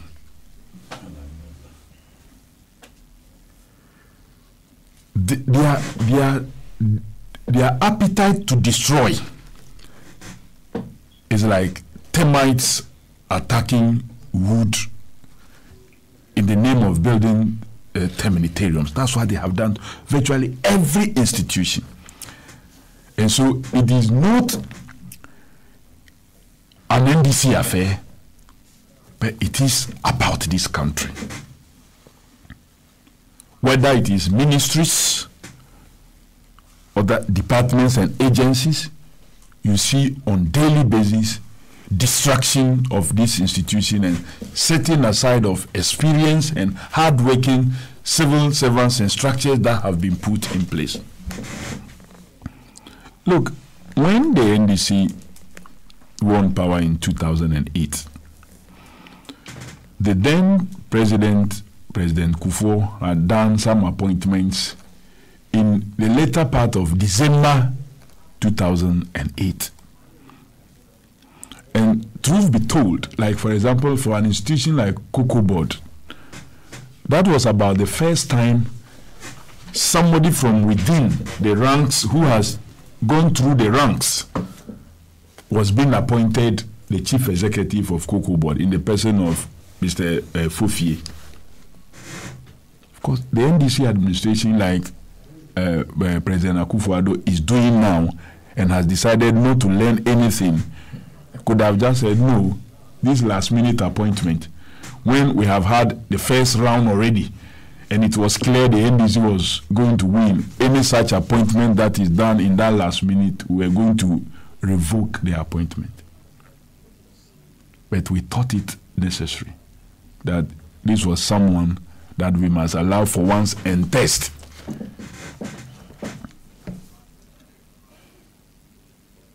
(2017) arrives, and take for example an institution like Ghana Ports and Harbours Authority, that also for the first time have had also a chief executive or the head there who did his national service with that institution and rose through the ranks and got appointed by the NDC administration. The MPP thought that for them, institutions like that, their desire is to clear everybody and everything and put political cronies in there. They didn't care about who was there, the kind of experience he had. Are we surprised that workers in those institutions today are demonstrating and complaining about all the wrongs that is happening in there?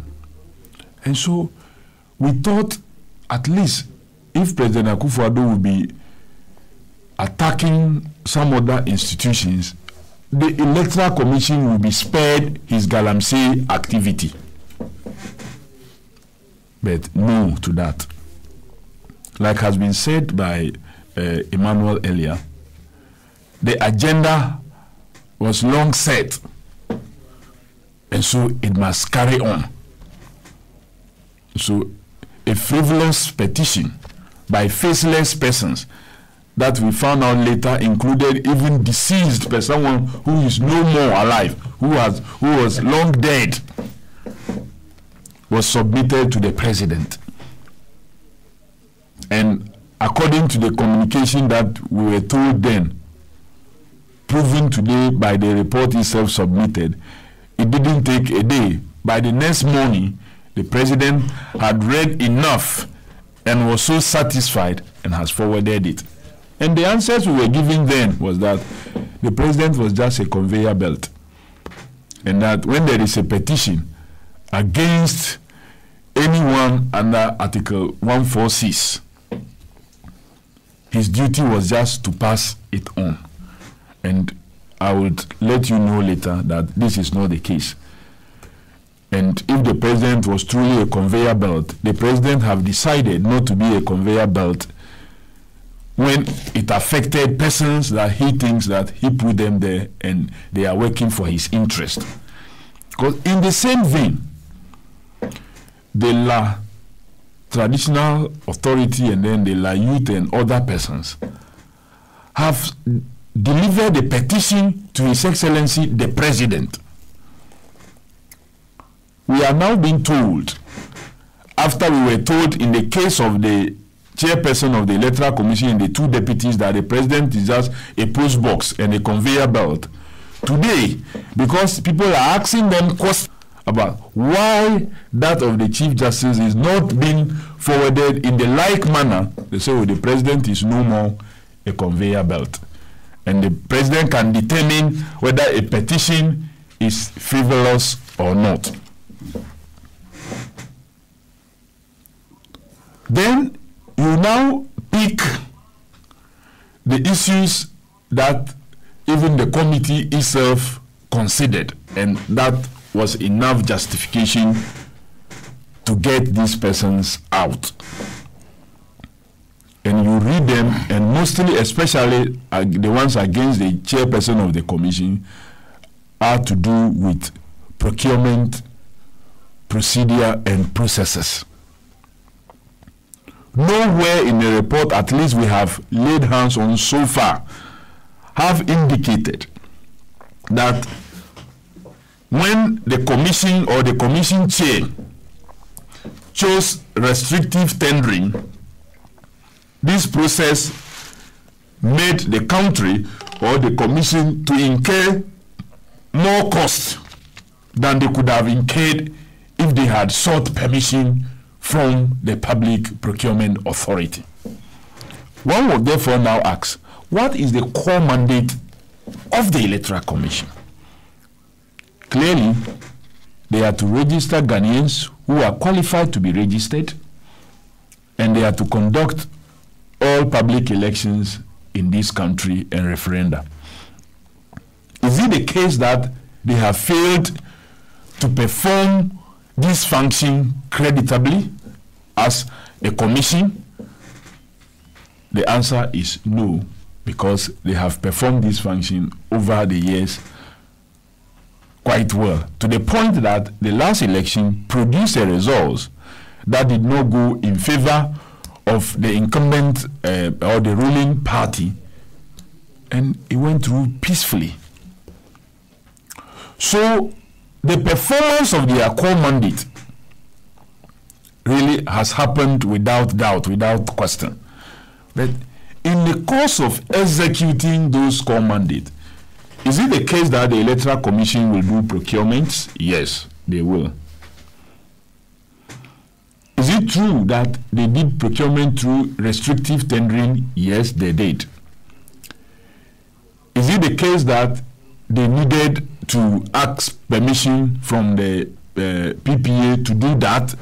We are being told now that even including donor funds, they needed to do so. Could this have been corrected and improved just as we do in normal auditing, and when queries get raised, institutions get to learn and improve upon their processes in future? Yes.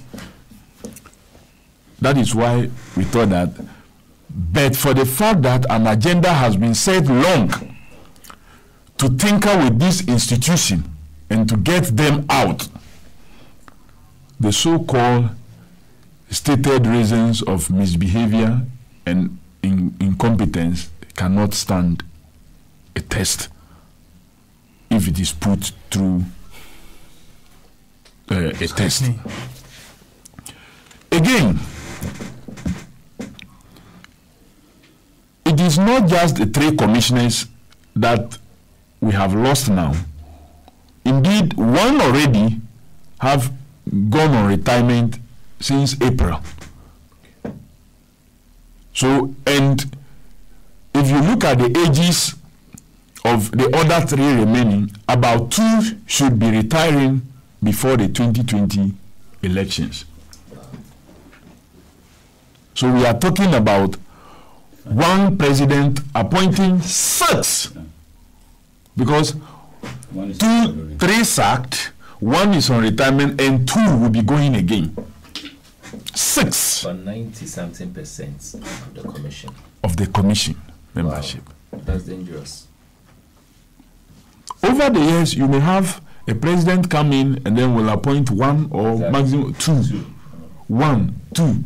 And then they will be building through. Then you would add. So various presidents from aside President Rawlings, who there was something like a commission there. So when the constitution came into force, the transitional acts made it possible that for all institutions that existed, they are considered as having been created under the 1992 constitution from 7th January 1993.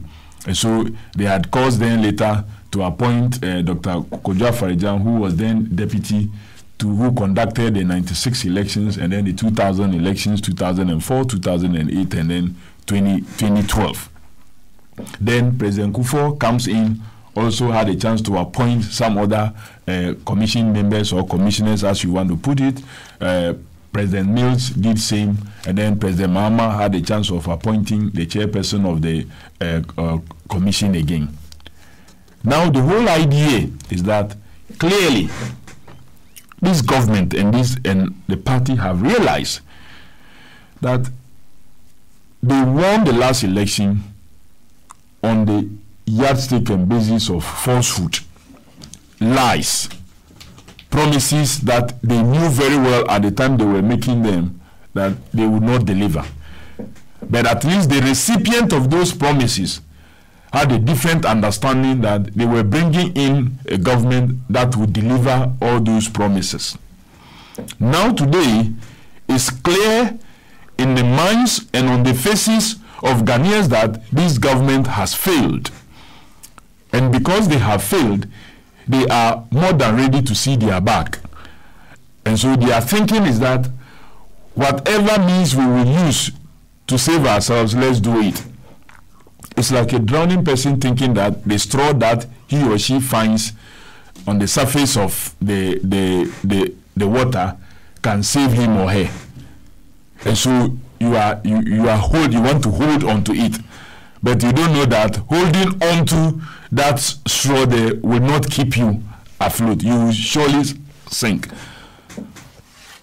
It is not that as NDC we think that by the mere opportunity to appoint, even if you are going to appoint all the 7 commissioners, we're not going to be vigilant, and then Ghanaians will not throw this incompetent government out and bring us in. For that, we are very convinced, we are sure about that. But we still think that we must not allow this wrong to continue. And we are not doing what we are doing. You see the agenda? They get out and want to make it look like, oh, the NDC or any other person or any other party that is speaking the way they are speaking is speaking because, oh, they want to defend the individuals. Then when that is not catching on, you hear them arguing that, but if there's evidence of corruption, shouldn't the president act? Where is that evidence of corruption? Because so far the report has not established any act of corruption. Indeed, this is just similar to what late Justice Afre did when he ruled on the quality grain case, and where he himself was forced to state that, look, these people have not done any, it's not corruption, there was no direct benefit, but he knew he was being pushed to do what it is that he did. There is no evidence so far about any of them engaging in any act of corruption. All they are saying is that, okay, you did this procurement, you did restricted tendering there, you did selective one here, oh, you should have written 2. Saying that maybe the procedure was not followed is not the same as evidence of what? Corruption. And that is why many of us continue to state that those reasons are not strong reasons enough to remove the commissioners, especially the chair and the deputies of a commission, knowing too well that one had already gone on retirement and 2 would also be going. You don't do that to such an important institution and come around to tell us that you are only following constitutional procedure. Why has the same procedure not applied in the case of the petition against the Chief Justice? Why has he continued to sit? And indeed, this is a president who have had a lot of his appointees engage in worse acts of violating the Public Procurement Act but they are still at post and being celebrated and being honored. When the Army Wen incident happened, and the Agric Ministry was to procure the chemicals that they use, there is report out there that they never followed any procurement process. They actually even defied, they didn't even follow any technical and scientific recommendation that even the chemicals that they brought did not work on the Army Wens. What would have worked was not what they went for. At least in the case of the Electoral Commission, there is no evidence whatsoever that the systems that they went for did not work for their core mandate. I've heard others suggest that, oh, in the past, another president applied the same thing for the Shraj boss. You see, the two situations, like I always say, core mandate, core duty is important. Shraj is Commission for Human Rights and Administrative Justice. They have they have a core mandate. So if you do things that affect your core mandate, I would have been worried if the findings were that the activities of the commissioners affected the core mandate. Don't also forget that the time that the chairperson of the commission was appointed, there was truly very limited time heading towards into a critical elections, the assembly elections and of course the 2016 general elections. And so the issue of time should be at the back of your mind in analyzing steps and decisions that have to be taken. One, for Amadou Sule, for example, and some of the things that were used against him also, you see, political parties in the past used to have a very restricted number of persons who converge to elect officers of their party.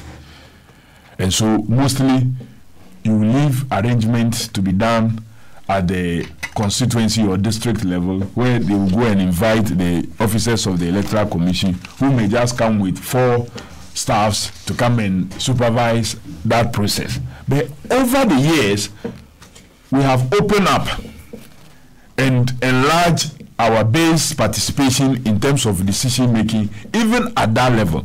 So the numbers have increased and the polling points have increased. So, for example, for both NPP and NDC that made payments to Electoral Commission to aid them in the organization of their internal elections, it is because they no longer adopted converging people at one point in a constituency to elect persons, but were using a polling station base to elect their officers. The NDC, for example, had over 7,000 polling stations across the country for the election of parliamentary candidates and presidential candidates in 2015. And so we needed to make payment rather from the top rather than the local arrangement that have happened. This is not part of stated or expected stated capital for Electoral Commission that they must capture Indians, because they are just picking it, conduct an exercise for a political party and report to that political party, for the party to capture it in their statement of accounts to the Electoral Commission later. Because it is not money that is going to Electoral Commission for them to perform their normal activity, which they must account to the Public Accounts Committee. It is the political parties that will be accounting for those monies to the Electoral Commission. And so if you come around and say, okay, because parties paid such monies for the conduct of their internal elections, and it was not captured in the Electoral Commission books and accounts, means that they have done something wrong. I sitting here knowing what that was used for and how we have actually captured this information in our audited accounts to the Electoral Commission, will say that it is the agenda that the party have said all this while to remove these persons and think that will fix our people, and through that rig the elections. That is informing this mentality. But I can tell them that mentality that they are having will not work. And that explains why even the Ghana card, they are refusing to listen to reasonable advice and common sense. And that if they ever think that they want to use that card and come and apply it as a basis for one to be able to participate in the electoral process, whether as a candidate or to qualify to elect, I can promise them that they have already failed. And that is why we are advising them that if you want to spend $1.2 billion in that exercise, then you better be ready to do an exercise that will include all. And as a party, and with many other parties, at least our leadership, our members of parliament who are already in parliament because they are Ghanaians, will not in 2020 or 2024 or on any day cease to be Ghanaians because they did not register for that so-called card. Your being Ghanaian will never allow your being Ghanaian to be determined by that card. If that is why they want to apply those things, we will not be a party to a process that will exclude the ordinary persons. Look, birth certificate, Sammy, is not given for free. Passport is not given for free. Nationality, citizenship is a right and not a privilege, and therefore no economic barrier would have to be put. That is why when you are going to register to vote as a Ghanaian, they don't take money from you to register you. They don't put processes that blocks many persons from having access to register. That's why a previous voter ID card, many other documents, attestations, and it is known that many Ghanaians already, large numbers already have those cards. So it is easy to capture them and for them to possibly endorse for others. But you don't come that you want to start a process that you yourself have targeted, that I want to register 30 million Ghanaians. And in working to register 30 million Ghanaians, I'm going to accept the system of identification that only 7 million have. There are some villages that I know that you would never find somebody with a birth cert or a passport. So don't forget they are also requiring for you to have a digital address. Thank you. That you will not find them with this. And so who will be the first person to register in such a village to become a professional endorser for others? Who is going to do that? Or are they going to be going along with persons from some part of the country to do so? You see, the voter ID card is a card whose acquisition goes through rigorous process. If I want a passport, and that is why criminals and kidnappers, even from other countries, are holding our passports. Because if I want a passport, it is only the information I have provided that the officer issuing will rely on and give me. If for whatever reason, maybe the officer can be influenced and I so influence the officer, that officer will just give me the passport and I'll walk away. If I want the birth cert, it is the information I have provided that they will use to give you. But you know, voter ID card, aside the information you are providing and you yourself appearing there in persons, political party reps who have interests are there. The community from which you are registering who are interested are there. If you are not a Ghanaian, or you are not even resident, ordinarily resident in that area, or you are not of sound mind, all these category of persons I have mentioned can challenge your registration. So if you are allowed to register and go through, meaning that you have met those basic qualifications. And to have a system that they are putting in place that tells you that this type of process is less credible than the one that is issued by one person in his or her room, I would not accept that, except for the fact that you want to exclude persons and later come and make laws that will say that if you are not on it, you will not be allowed to participate in this process. We are waiting for that day to come. And so the agenda they are setting, that should be part of the process, and that the obstacle may be the commission members. So if we also influence and bring in all new members, then decisions at commission will tilt in our favor. We should be assured that we are not going to sit and fold our arms. And it is that little example of what will happen was what we showed them the night of the Thursday. That for the first time, the NDC, we have to organize a press conference deep in the night. That we are not going to. And for those who are saying, we should have done this, we needed to do this, that is why we are asking them not to keep quiet. You see, we were forewarned, but sometimes we don't accept when people sometimes warn us. Didn't Kofi Komson, who knew the president so well, warn us that we will be embarking on a danger if we elected him as the leader of the party, because he has a potential to become president. Then if he becomes, he cannot sleep with his eyes closed. Today, are we no witnesses to all that? People taking over all kinds of things, insecurity everywhere, and he doesn't care about decisions that they take, whether it will collapse this country or what. They don't care.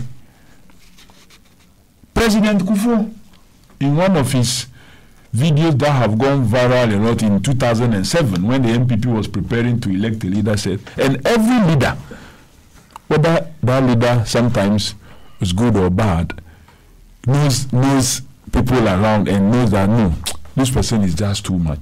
He gave some advice. Today, look at what is happening.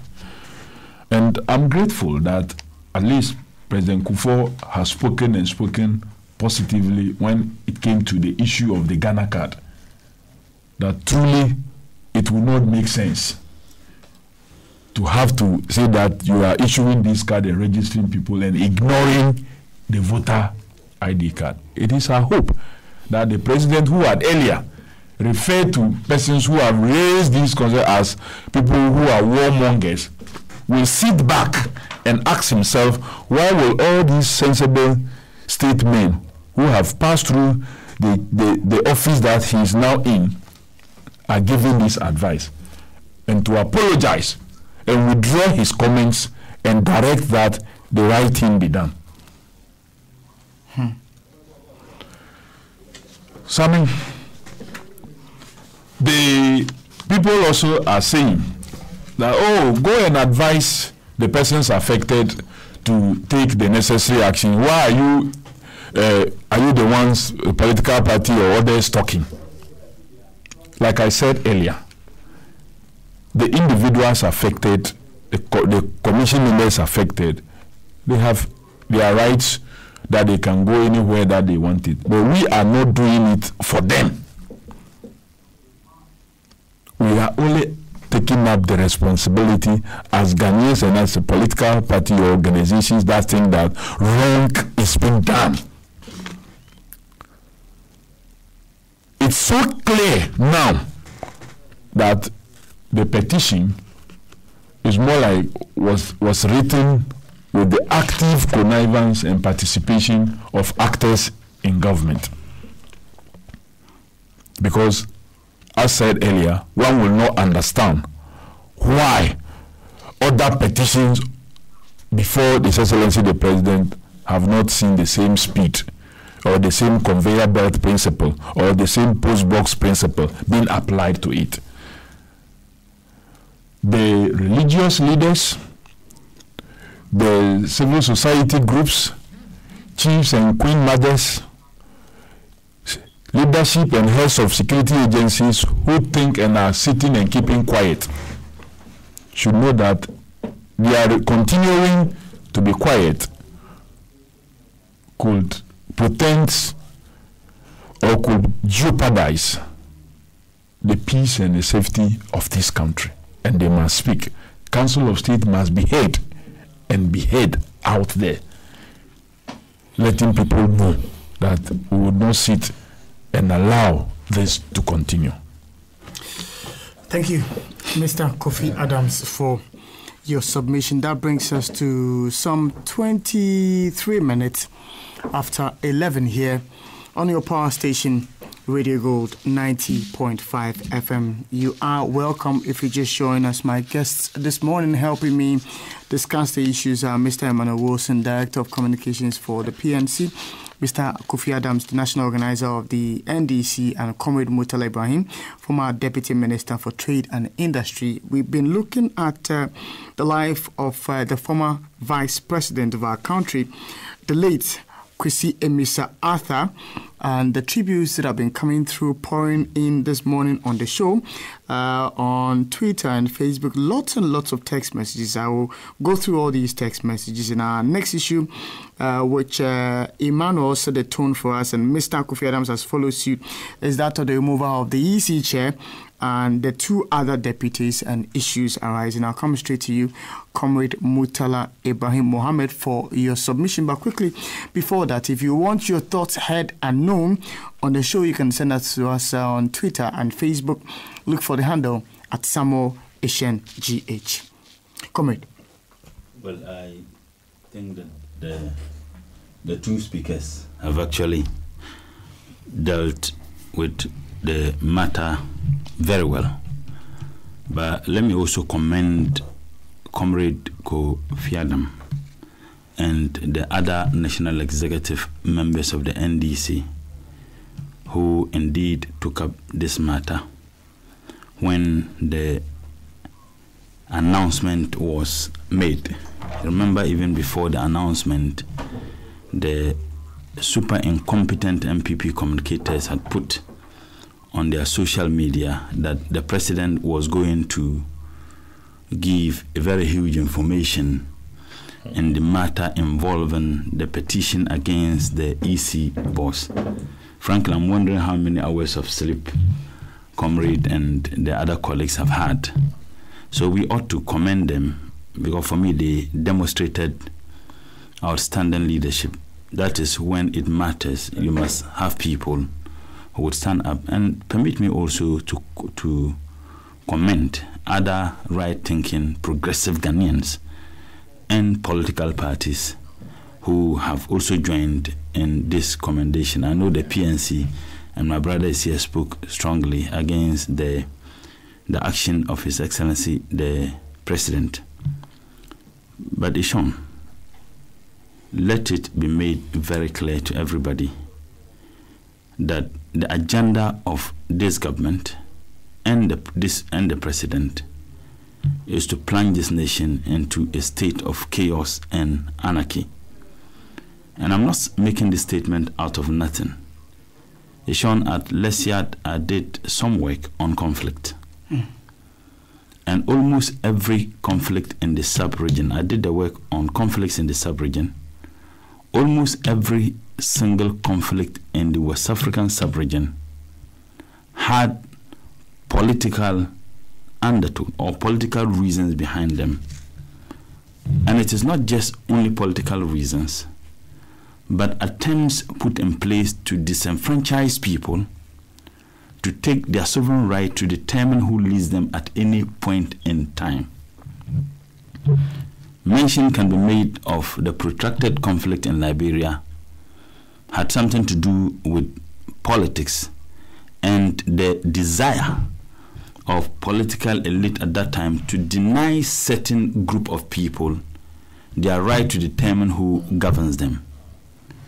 The conflict in Sierra Leone, many people attribute that to just diamond. That's true. As a matter of fact, the diamond was just the remote was political attempt by political elite to deny people the right to determine who governs them at any point in time.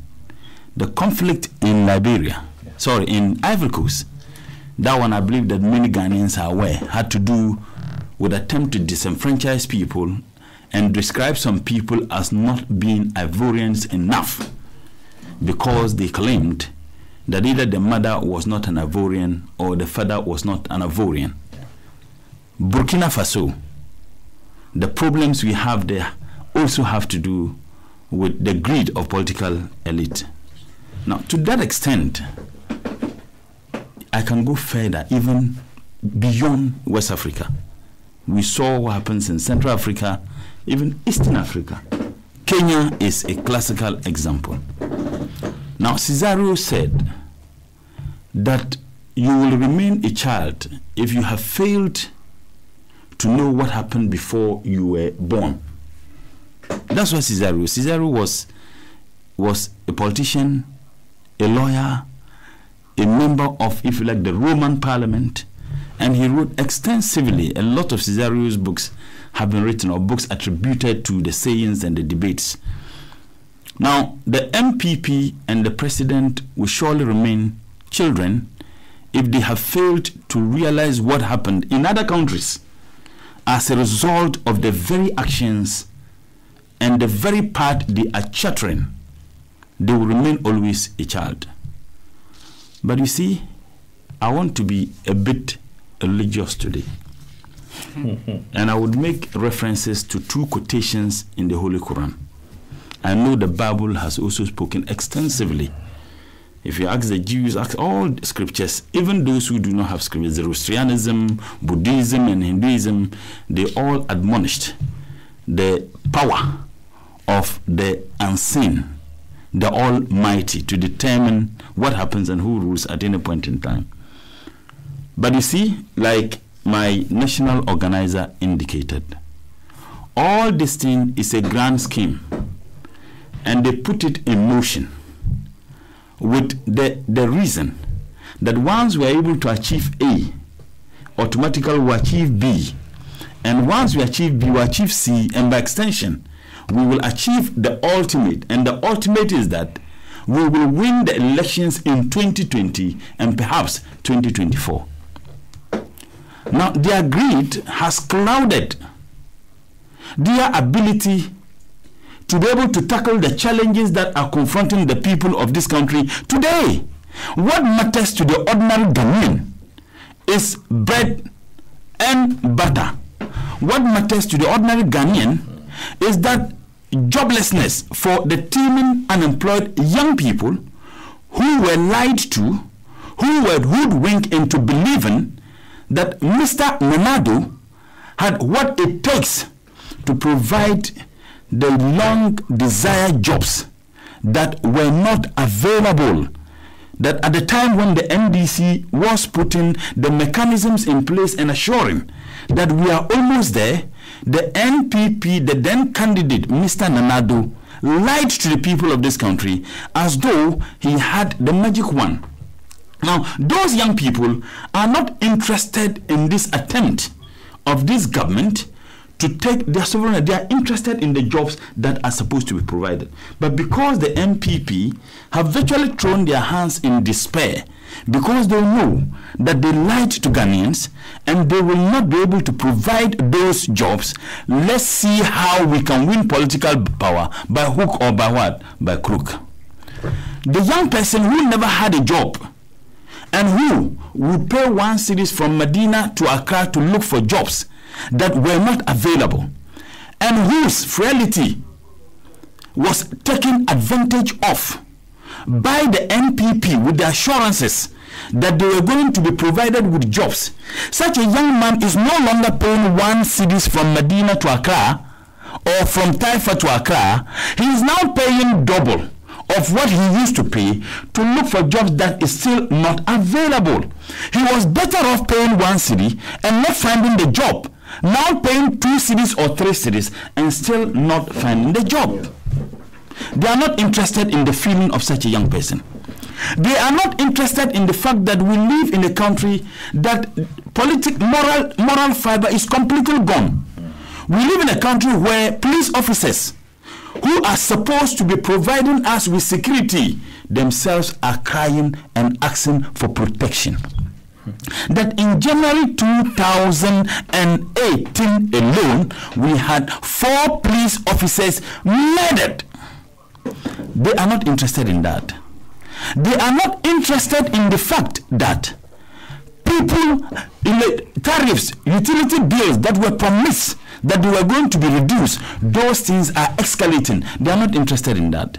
They are not interested in the fact that importers and exporters are crying because the trade facilitation with the Vice President Christine as what's the name, paperless, which they did nothing. What we visioned, what we did was not to increase import and export duties. These people are increasing. They don't care how those Guta members feel. They don't care the fact that Abraham Kumsin, the secretary of the Ghana Textiles and Wood Garment Industry, said that they have asked their members to fast. That they have asked their members to fast because of they are not interested. So you see, Sean, they are not interested in how the ordinary Ghanaian feels. So because of that, they are not interested in looking at solution to be able to find, looking at the problems, to be able to find solutions that can overcome those challenges. And perhaps Ghanaians would give them the mandate based on what they have delivered. They are not. They have thrown their hands in despair, and they are looking at means by which they will rig these elections. And they think that they are planned. But you know what Allah says in Quran chapter 8 verse 30? Allah says that وَيَمْ كُرُونَ وَيَمْ كُرُ وَاللَّهِ حَيْرٌ مَاكِرِينَ, that they plan and Allah plan, but Allah is the master of all plans. And he didn't stop there. He comes again in Quran chapter 3 verse 54, talks about the same thing, that they plan and Allah plans, but Allah is the master of all plans. They sit down and they think that if we do that answered, let's sack the register and births and deaths. Yeah. Let's sack the man. Let's ensure that through fraudulent means, let's come out with a so-called Ghana card. And now if we do all those things, the only way we can execute this is to sack the electoral commissioner and her 2 deputies, so that we can have our men there, and by that extension, we can easily win the election. They are playing with fire. And that is why I said that if you fail to know or to learn what happened before you were born, that you will always remain a child. As a former foreign minister and current president who is dealing with similar case in Togo, and for which reason we are being demanded to praise him. Just last 2 weeks or last week, he was in Togo trying to mediate to find solution. He should ask himself, what has occasioned the problems we face in Togo? Now, if they fail to learn, then they would fail to execute. But let me say this. If you think that you are doing this regardless the consequences of it, perhaps you would be the first people to be consumed with your own folly. And that is one thing this government must learn. And I agree with Comrade Kofi Adams. It's sad that the clergy, the civil society group, they appear to be in a complete state of incommunicado, as if they are temporarily deprived of the authority to speak and to write. They are deprived of that authority. As to who deprived them of that authority, only their consciences can tell. Now, you see, we are no longer confronted with the elephant in the room. As a matter of fact, we are confronted with the beast out there who demonstrate what I can describe as state capture. And that is precisely what this government thinks they can do. Nobody is questioning their constitutionality and the adherence to rule of law. Nobody says that. But let it be made very clear that we are not living under any rule of law. As a matter of fact, we are being governed under the whims and caprices of an individual who has taken his entire political party to ransom, by extension, he must dictate to every single Ghanaian the quantity of water you drink, the quantity of air, the amount of air you breathe in. And by doing some of these things, listen to hypocrites. Now, when you argue, they say, no, the president is a Democrat. Let's look at the political tradition of the very people who are now wanting to appear as Democrats. Nkrumah didn't pass the PDA. He didn't just sit somewhere and pass it. Nkrumah passed the PDA through an act of parliament. They still condemn the PDA. But Nkrumah didn't do anything that was illegal. It was done through the legal processes. That's right. Now, if you argue that, oh, the president is just doing what he's supposed to do, he's following the constitution. The constitutions or the laws of this country were not written by some beast out there.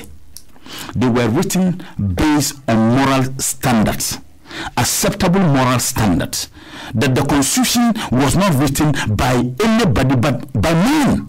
The extent to which, when you have the privilege to demonstrate that, you demonstrate that fairly. And that is why Kofi Adams asks, and the NDC keeps on asking, that there is a petition against the Chief Justice.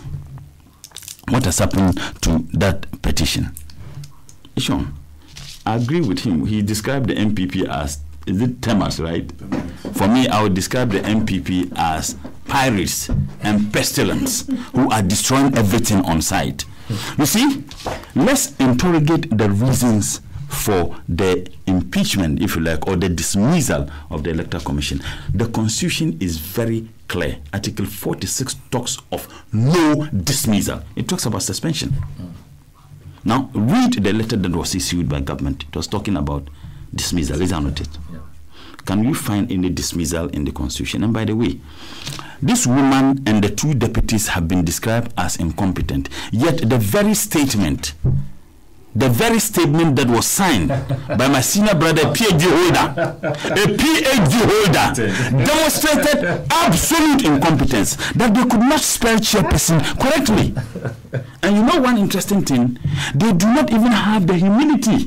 When it was pointed out to them to apologize, they quickly came out with another one. And I said then they should send the media house. And you know, if you take Crusading Guide yesterday, or was it the day before yesterday, he published the letters that, in fact, the statement that was sent, and chairperson was wrongly spelled. This letter was edited by PhD holder. So you see, in their attempt to describe the woman as incompetent, they demonstrated absolute incompetence. Let no one tell me that that is petty. If you are issuing a statement that determines the fate of three individuals, a statement that determines the electoral process of this country, and you could not even realize that the chairperson was wrongly spelled. Interestingly and ironically, the accusation of, and for which reason you are removing those people, you demonstrated same. Must we say that the Minister of Information should also be sacked for demonstrating incompetence? Now, if you take Article 146, because that is the basis on which all these things are done, and if you permit me, the Article 146 has not even mentioned Electoral Commission. It has mentioned that a Justice of the Superior Court and Regional Chairman of Regional Tribunal, and which is conterminous to Electoral Commission or Electoral Commissioners, because they are on the same, if you like, wavelength. So clearly, it might not necessarily mention the Electoral Commission or Commissioners, but it is talking about all those within that level. Maybe someone can even challenge that, but I am not interested in that this morning. Article 1461 says the Justices of the Superior Court or a Chairman of the Regional Tribunal shall not be removed from office except for stated misbehavior underlined, or incompetence, or on ground of inability to perform the functions of his office arising from infirmity of body or what, or mind. The last part is not the reasons for which this woman and the two other commissioners are being removed. The reasons given, and per the statement that was issued by government, read that incompetent statement, read by the Minister of Finance, and subsequently information, and subsequently holding a press conference to talk about that. They emphasized, and the statement concluded on misbehavior and what, and incompetence. Yeah. Now, if you look at Article 146, that is what it talks about. Now, let's look at incompetence and misbehavior. and it must border on the function of the Electoral Commission and the 2 deputies or electoral commissioners. We need to come and look at Article 45. Article 45 is where you have the functions, the core mandate of the Electoral Commission. Article 45A says that 1, to compile the register of voters and revise it at such periods as may be determined by law. And we have seen the compilation of this that has been demonstrated without any question by the Electoral Commission. Remember that this Electoral Commissioner, Charlotte and the 2 deputies, have indeed organized 2 outstanding elections. District Assemblies elections and a main election that was recorded as one of the most peaceful, fair and transparent elections in the history of our democracy. Now 2 says that to demarcate the electoral boundaries for both national and local government elections. Demarcate electoral boundaries for both national and local government. They've done that time and again because they'll be able to determine where Nantong constituency ends, where Karga constituency begins, where Tamale North begins. It is the responsibility of the Electoral Commission. I don't think that they haven't been able to perform that particular function. C says to conduct and supervise all public elections and referenda. They have done that. And I don't think that anybody had any problem with the 2 major elections that they conducted, District Assembly elections and the 2016 elections. To educate to educate the people on the electoral processes and its purposes. I really don't think that they have failed to do that. And they do some of this through the tripartite committee that you have, that information that are supposed to be given to party polling agents and everything is agreed upon at this particular level, and which political parties would then transmit to their party people. Aside that, they run radio and other programs. There are several ways by which they had town hall meetings, and I don't think that anybody ever questioned the ability of Charlotte and her 2 deputies to be able to execute that mandate as captured in Article 45 of the 1992 Constitution. E, to undertake programs for the expansion of registration of voters. And we've done this before the 2016 elections. This thing were done. And these were the processes through which the NPP rigged the elections. I do know in my constituency, they did those things, and some of them in Accra. Some of them in Accra, that was what they did. Now, come to F, that to perform such other functions as may be prescribed by law. At no point in time, that these functions talk about procurement or whatever. I am not trying to take brief from the Electoral Commission or the Electoral Commissioners for anybody misconduct as a result of, if you like, procurement processes.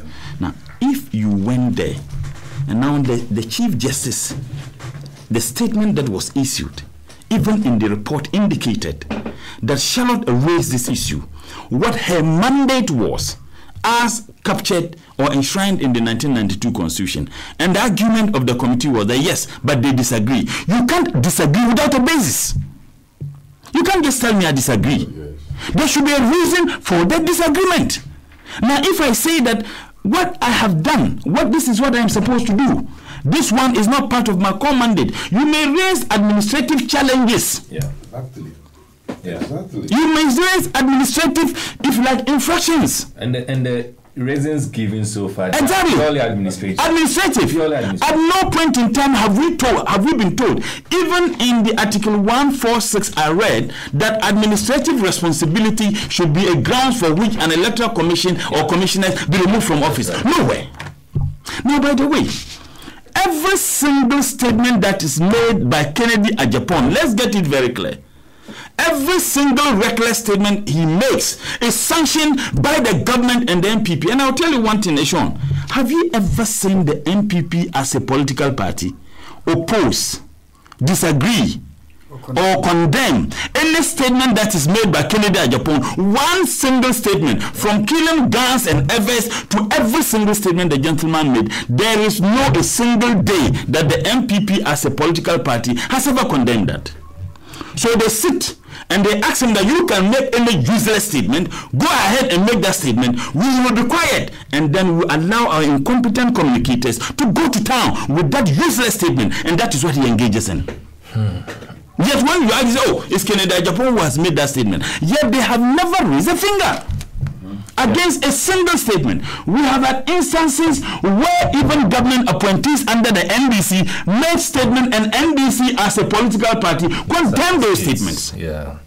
Condemn those statements. In fact, there are instances where NDC as a political party sanctioned NDC MPs. It has happened, you remember? There are several instances, but they won't do that. So they should give us a break. Now, this woman was appointed. Kennedy Japan called her all names except, in fact, stop short of prostitute, a married woman. Now, the question I ask is that the woman who has been appointed, if someone goes to town and says that Nanado has appointed his girlfriend, how would they feel? How will they feel? Is that the kind of country we want to build? Now, if people begin challenging the credibility of whoever is appointed, so that NDC comes to power, they will also take the same actions to do what they ask us to do. And by the way, I just read article, if you read article 146 again, that is the article 146 3. It says that if the president receives a petition, if the president receives a petition for the removal of a justice of a superior court other than the chief justice, or for the removal of a chairperson of regional tribunal, he shall refer the petition to the chief justice, who shall determine whether there is a prima facie. It says if the president receives a petition. Then let's find out what constitutes a petition. A petition must be written by somebody. There must be a signature, and there must be faces behind the petition. Sure. Now, we were told in this country by Eugene Ayin that yes, they received a petition, but there were not names to that petition, isn't it? We were told that it wasn't signed. Now, the question that I ask myself is, now, did that constitute a petition? The answer is absolutely no. So it means that if I just write anything, that doesn't constitute a petition without a name. Abini should throw it somewhere. That's right. This was the information that we were told from the Flagstaff House. That they received a petition. That's how they described. But the journalists wanted to find out names. They said they were not names. They will find out those who did it, not even a signature, isn't it? Okay. Now, how could that constitute a petition? So those who are arguing that the president is just following what Article 146 says, I think that they should just shut up. If they have an agenda, they should tell us. Because if I just write anything, assuming I write to Radio Gold, just a letter alleging that Ishon had done ABCD, no name, no signature, you think Radio Gold will take it serious? Radio Gold will just have to throw it away. Except that they knew the faces behind the petition, but they were unwilling to tell us. And this information, the presidency was not forced to issue that statement, and they were not forced to speak to it. They spoke to it, and they indicated that yes, they had received a petition, but there were no signatures to that petition. Now the question is it that the Flagstaff House called the people who brought it to go and do the needful? If they did so, what was the interest? Now, if the Flagstaff House themselves told us that they received that there were no signatures to it, clearly it means that there wasn't any petition. But if the Flagstaff House received it and indicated that there were no signatures and names behind it, and indeed invited the people to go and do the needful, then the Flagstaff House should tell us the reason. The president should tell us the reason why they did what they did. So clearly, from the beginning, it was just fraud. That is one. Two, do you know, Sean, that 2 members of the panel have been elevated to the Supreme Court? Do you know that? 2 members of the panel have been elevated to the Supreme Court to do whose bidding. Look, President Nanado and the MPP, I really don't know who is deceiving them. They should never underestimate the resolve of the Ghanaian people to protect their sovereign right, their right to determine who leads them in this country. They should never underestimate that. In those countries that we have had people where unfortunately as a result of their greed to hold on to power resulted into bloodbath, and for which reason hundreds, if not thousands, lost their lives. They had grip of those countries than this super incompetent and super corrupt President Nanado and his government has over Ghana. over Ghana. Look, every single prediction about Nana Ado's presidency is coming to pass. Every single statement made by people who knew him and still know him so close, indeed is happening. One Kofi Kumsin said he could not sleep. He's naturally a violent person, and he cares less about what happens to this country. He cares less. And he has demonstrated that not just by words, but by actions. He himself said, nothing happens. Now, if you have Kofi Kumsin who says, I could not sleep to see him being a president, were people interested in finding out why? You have Dr. Nyawuta Mokulu, who said, look, don't vote, I won't vote for him. He can ensure the peace and safety of this country. You have President Kufuor, who was captured on video, telling them that they should vote someone who will ensure the peace and unity of this country. And you remember, he was saying that in the run of NPP electing a presidential candidate, if it was an election, then you would have said that he could be referring to an NDC. He made that statement, unknown to him, it was videotaped in the runoff, and everybody knew that he was supporting Mr. Alhaji And he made that statement. So that statement could not be attributed to anybody in any political party except the only candidate who was running against his preferred candidate, and that candidate was President Nana Ado, then candidate Nana Ado. You see, Ishon, Ghanaians will one day, in fact, remember the monstrous cruelty with which they were governed by President Nana Ado. And he has demonstrated that time and again. The NPP under President Nana Ado is only interested in what benefits him politically. He cares less the stability, the peace of this country. But let it be made very clear to them that he should learn from other countries that the greed of politicians indeed has resulted to this. Now, even positions that are statutory protected, he got all those people removed and nobody says anything. Auditor General, come on go. Bank of Ghana, come on go. Everybody, and you see, and what they are doing, they think that they are so smart. The Gombes have a proverb that now if you think you are so wise, you are only wise in what's the name? Granules, when you remove the granules from the shells. That your wisdom is just in the shelf of what? Of granules.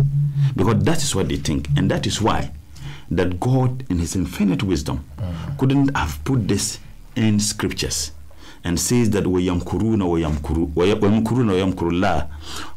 makirin, that they plan and Allah plans, but Allah is the master of all plans. That's right. That they sit down thinking that they are planning, that we do this. If we do this, we succeed in getting Charlotte and the two deputies out. We succeed in ensuring that the Ghana card becomes a card. We succeed in ensuring that, look, let's get the deaf and deaf man. Let's get the man out and get our own person. The police, the CIDs and others, all security agencies, let's get them out. The meetings they have held, that let's change immigrations and people at the borders. Let's get all these people out. And once we do that, we win elections. Pere.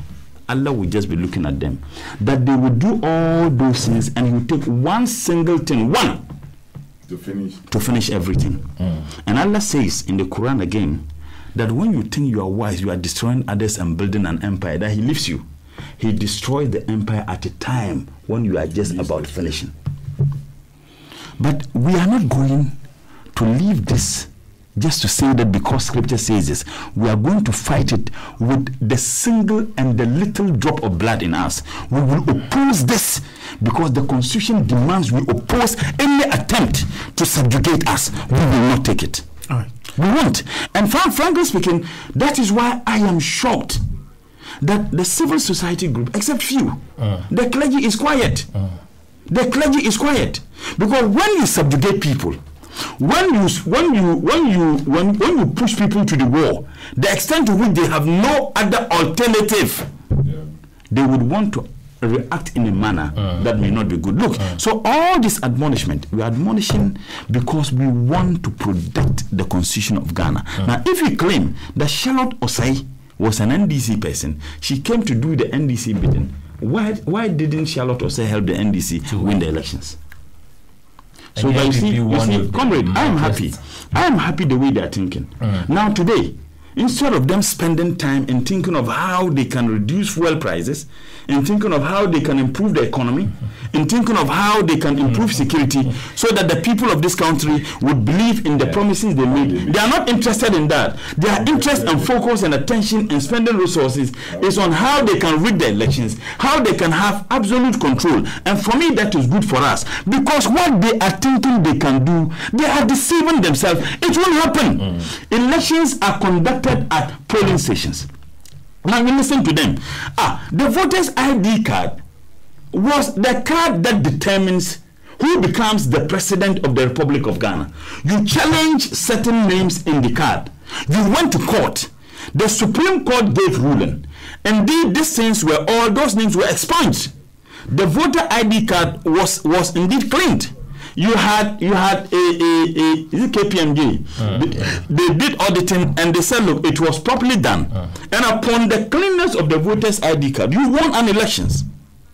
Now, if you sit down and tell me that the voter ID card is not enough a demonstration of who a Ghanaian is, then you are telling me you are elected out of default. That is what you are telling me. And the authority to become a president and the authority to appoint people was given to you through that voter's ID card. So whoever you are appointed, whether NHIA and others, you are appointed on the basis of the authority given to you as a president elected by the people of Ghana.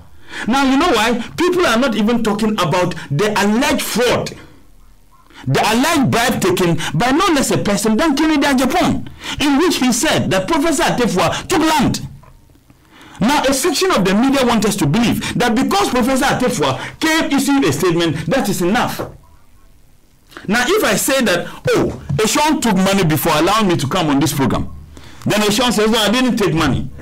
And then Kofi and my brother says, okay, it's over. How? You need to investigate to establish whether indeed Eshaun took money. Yeah. If it was an allegation on a private matter, then one can say that it is none of my business. It's an allegation on a matter that determines who a Ghanaian is. It's a public interest matter that an allegation of land has been taken.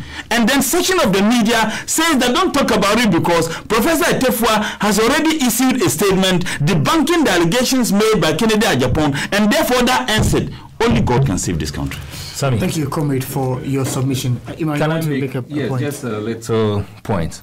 You see, as I indicated earlier on, the reason given to us from the presidency and by the report is that these three commissioners have been taken off on two grounds.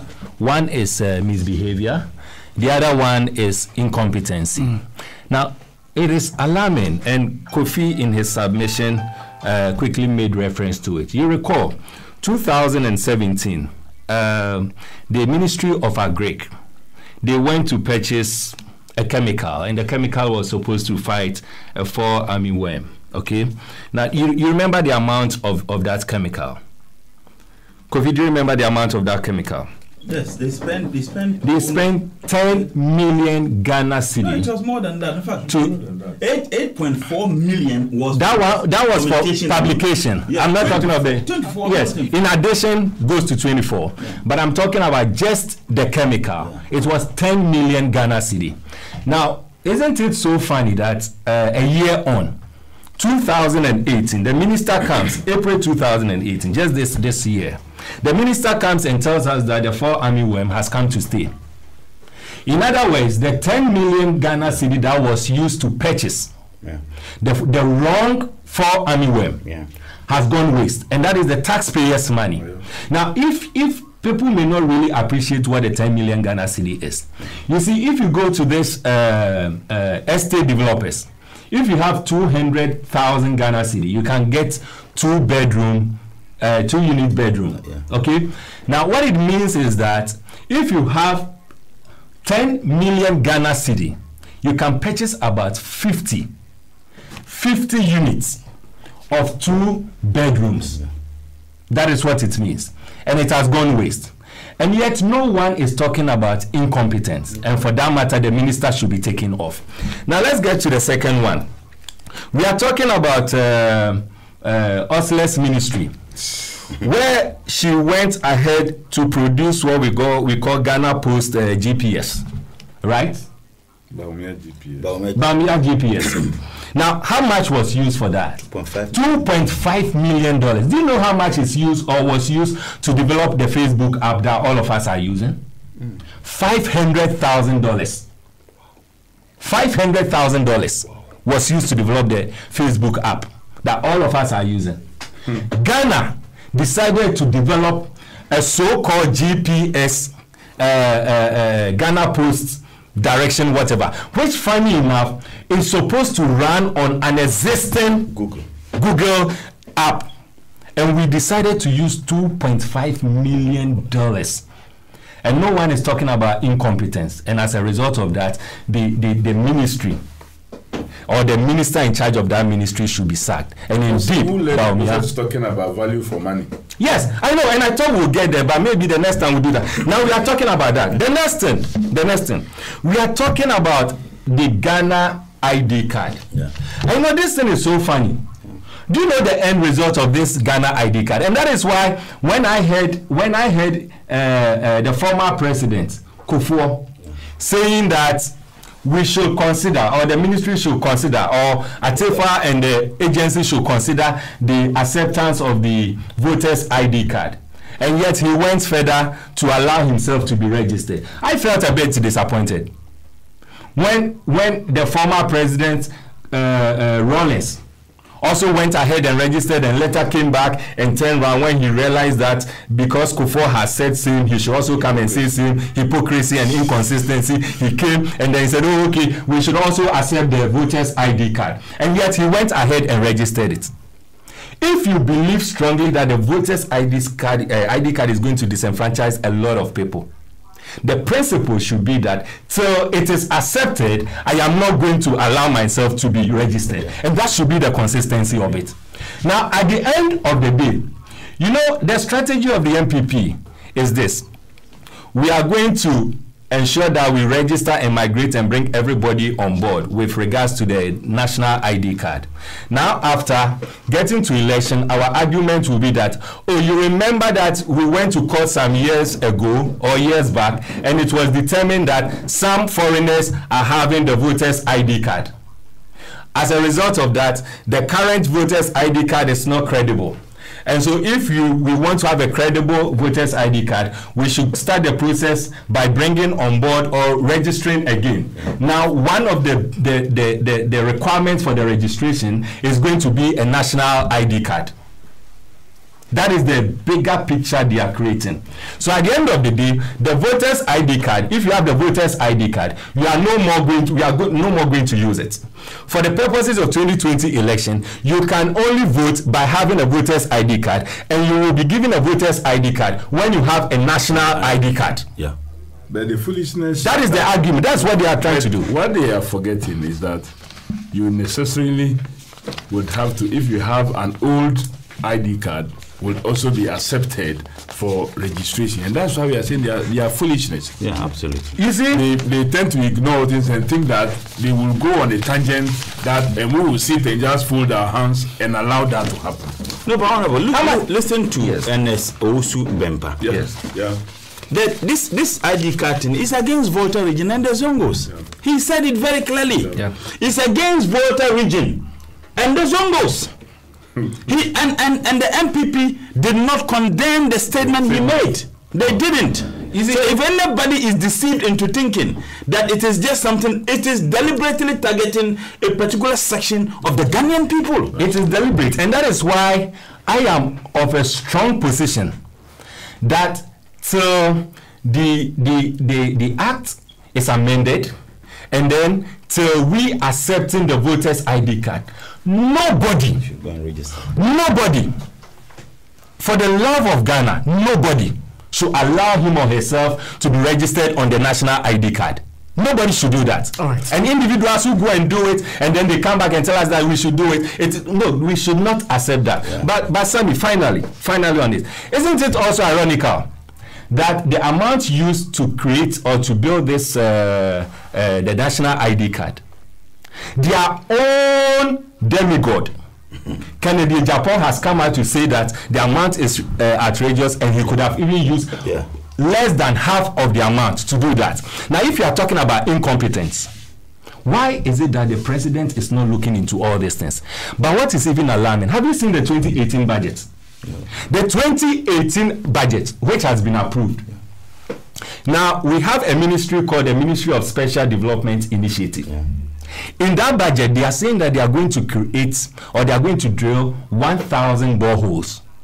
Now, this 1,000 boreholes, one is going to cost 132,000 Ghana cedis. Borehole. One borehole, 132,000 Ghana cedis. Multiply it by the 1,000. And if you know the process involved in preparing a budget, you realize that after the various departments have submitted their budget, it goes through the Ministry of Finance. Ministry of Finance takes it to the Economic Committee, which is headed by the Vice President. And then it goes to Parliament, Cabinet, where the President is the chairman. From Cabinet, before it gets to Parliament, isn't it? What it means is that the 132,000 Ghana cedi, my personal checks indicate that you can drill a borehole for less than even 60,000 Ghana cedi. Oh, yes. All right. Now the president, including Bawumia, approved 132,000 Ghana cedi for a borehole, and that is not incompetence. The same budget, they said that they are going to create a website, and it is going to cost 800,000 Ghana cedi. When it came out, they said, "Oh, there was a typo." And that it is supposed to be 80,000. Even with 80,000, you do the calculation. With all the process that I'm saying, now the typo. Are you saying the Ministry of Finance did not see the typo when they were going through the budget? Cabinet did not see it when they were going through the budget. Bawumia, who is the chairman of the economic management team, did not see it when they were going through the budget. And we turn around and we say that the commissioners. Yes. The commissioners should be sacked because of incompetence. Now, the most alarming one, the president himself promised each and every one of us that they are in to create jobs. Yeah. You know what they are doing? They are doing elimination by substitution. Now, immigration, they published and people applied. Do you know that in secrecy they've decided to select people, and people have gone through medicals, and majority of people who applied, they are not even aware of this? Wow. I am telling you on authority. Wow. There was this man who came to me when the announcement came into the public domain. And then he brought his child, brought their reports, and look, Kofi, if you should see the result of this boy, it is super and it is amazing. He went through the process. I directed, he went through the process. And then I called one immigration officer friend. Then I asked him what's the process. Then he told me, he said, okay, we should wait. The process will take its course. I was there just about 2 weeks ago when the father of this poor boy came to me and said, boss, I am doing a follow-up. I said, oh, I thought it has even gone through. That's why if not, so you will let me call. I called this immigration friend. There and then, he told me that, boss, can you imagine that people have been selected and they've gone through medicals, and we, the officers, are not even aware of this? Invisible forces, that's what they are doing. No wonder Kennedy Japan can be on radio and be telling us the number of individuals he has been able to put in immigration. Yeah. Worst of it, there's this announcement going around that forestry is recruiting. Yeah. A friend called me and told me that, look, forestry is recruiting, and so he's pleading with me to speak with Sir John. And I said, why? He said, because even though they are recruiting, it is strictly partisan. If you cannot provide or you cannot prove that you are a member of the ruling government, MPP, you will not be accepted. I did my check and it was true. Then I called this friend back and I said, look, I don't believe in corruption. This is corrupt act. I will not call this man to tell him that your brother should be placed. If your brother is qualified, as long as he is a Ghanaian, he has the right to be placed. Right. If you are talking about incompetency, then I'm telling you that the current president should be the first person who should resign. All right, Imam. Sean, thank you for this comment. 30 seconds. Okay. Information. I just pick information that there's a minister of state who has awarded $18 million contract to the husband. Watch the space. $18 million to the husband. You watch the space. We will keep watching the space. It's 12 minutes after 12. Let me quickly read some comments before the sports guys come to the husband's so-called company. $18 million. But look at what happened. What is happening? Japheth on Twitter sends a message. Good morning to you and your panelists, and powerful speeches from all the guests as well. Keep up the good work. That's from Japheth. This one from Gadeka Christopher says, Nanado and his government should know that what goes around comes around. One day, the table will turn. Delanyo Agbe says the removal of EC chair, Madam Mose, is a dangerous example set by the president for his own political interest, nothing else. This one says, is it true that we may have to appoint all 7 EC commissioners since the now remaining 4 would have retired? By 2020, the grand agenda is tactfully and tacitly on course. Watch out, NDC. Fifi Joel says, I can't control my tears. PK, why now did you leave us? May your soul rest in perfect peace. Abi from Mr. Home says, His Excellency Pakwesi Misata, may your gentle soul rest in peace. On the other hand, the behavior of our president is equal to a dictator and a traitor. The removal of Charlotte Isai on the grounds of misappropriation of funds is bogus and a coup d'etat on our democracy. Patrick Aaron says it's very sad that the Leonardo-led administration is proceeding extensively on this tangent. The removal of the EC boss is nothing but an agenda of the NPP to perpetuate its way in power, of which I think they will never succeed. AU5 tweets and says, our laws are not working. How can the faceless people petition CJ and the president to remove someone? We have a long way to go as a country. Nobody should think of rigging the 2020 elections. We will resist it fiercely. Abdul, I think I've read your message already. Greggy says Charlotte Osei was removed purely on political basis. Was the CJ and committee not incompetent to have sat on an incompetent petition? What about the incompetence of President Akufo-Addo, who referred the matter to them? Bright Mawufemo Lecha says, the ex-vice president is a calm person with strategic mind, but not the kind of person who talks too much and all over the places. I think we need this kind of strategic people. So we lost a huge asset in Ghana. Those are a few of the messages that I can share with you before we leave the studio this morning. I hand you over to the sports team for the Gold Power Sports, and I'm grateful that you joined us this morning on Alhaji and Alhaji, the mother of all talk shows. Just a quick response to Ima, your issue you are raising with the borehole about its figure. I can tell you the response that will come is that it will be a comprehensive, mechanized ball. But you know the funny thing is same. Is it not the same? Yes, I remember. That public utility day. That's right. Was doing in 2016. Yes, exactly. So that is. But you know the funny is, in addition to the response, one communicator, no wonder he has been sacked. The acting MPP communicator, director of communication or whatever, lawyer, who they were calling that has been sacked. Adumanko.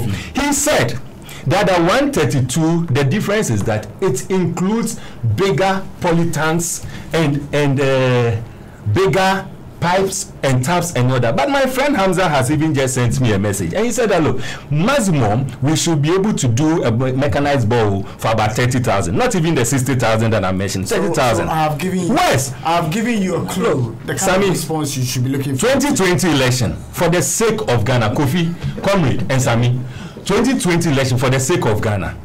Let us, irrespective of political party that we belong to, let us ensure that we are having one team and one agenda. And that agenda is that we are ensuring that this current president and this current government does not win the 2020 election. Thank you, Ima, for your submission this morning. The last voice you heard there is Emmanuel Wilson. He's the director of communications for the PNC. Kofi Adams is the national organizer of the NDC. Comrade Murtala Ibrahim Mohammed, the former deputy minister for trade and industry. They join me to look at the life and achievements of the late former Vice President of Ghana, Pakwesi Misata, as the nation mourns him. And also, we try to look at the removal of the EC chairperson and matters arising. I am grateful you made time to join us live on the show this morning. My name is Samuel Ishem.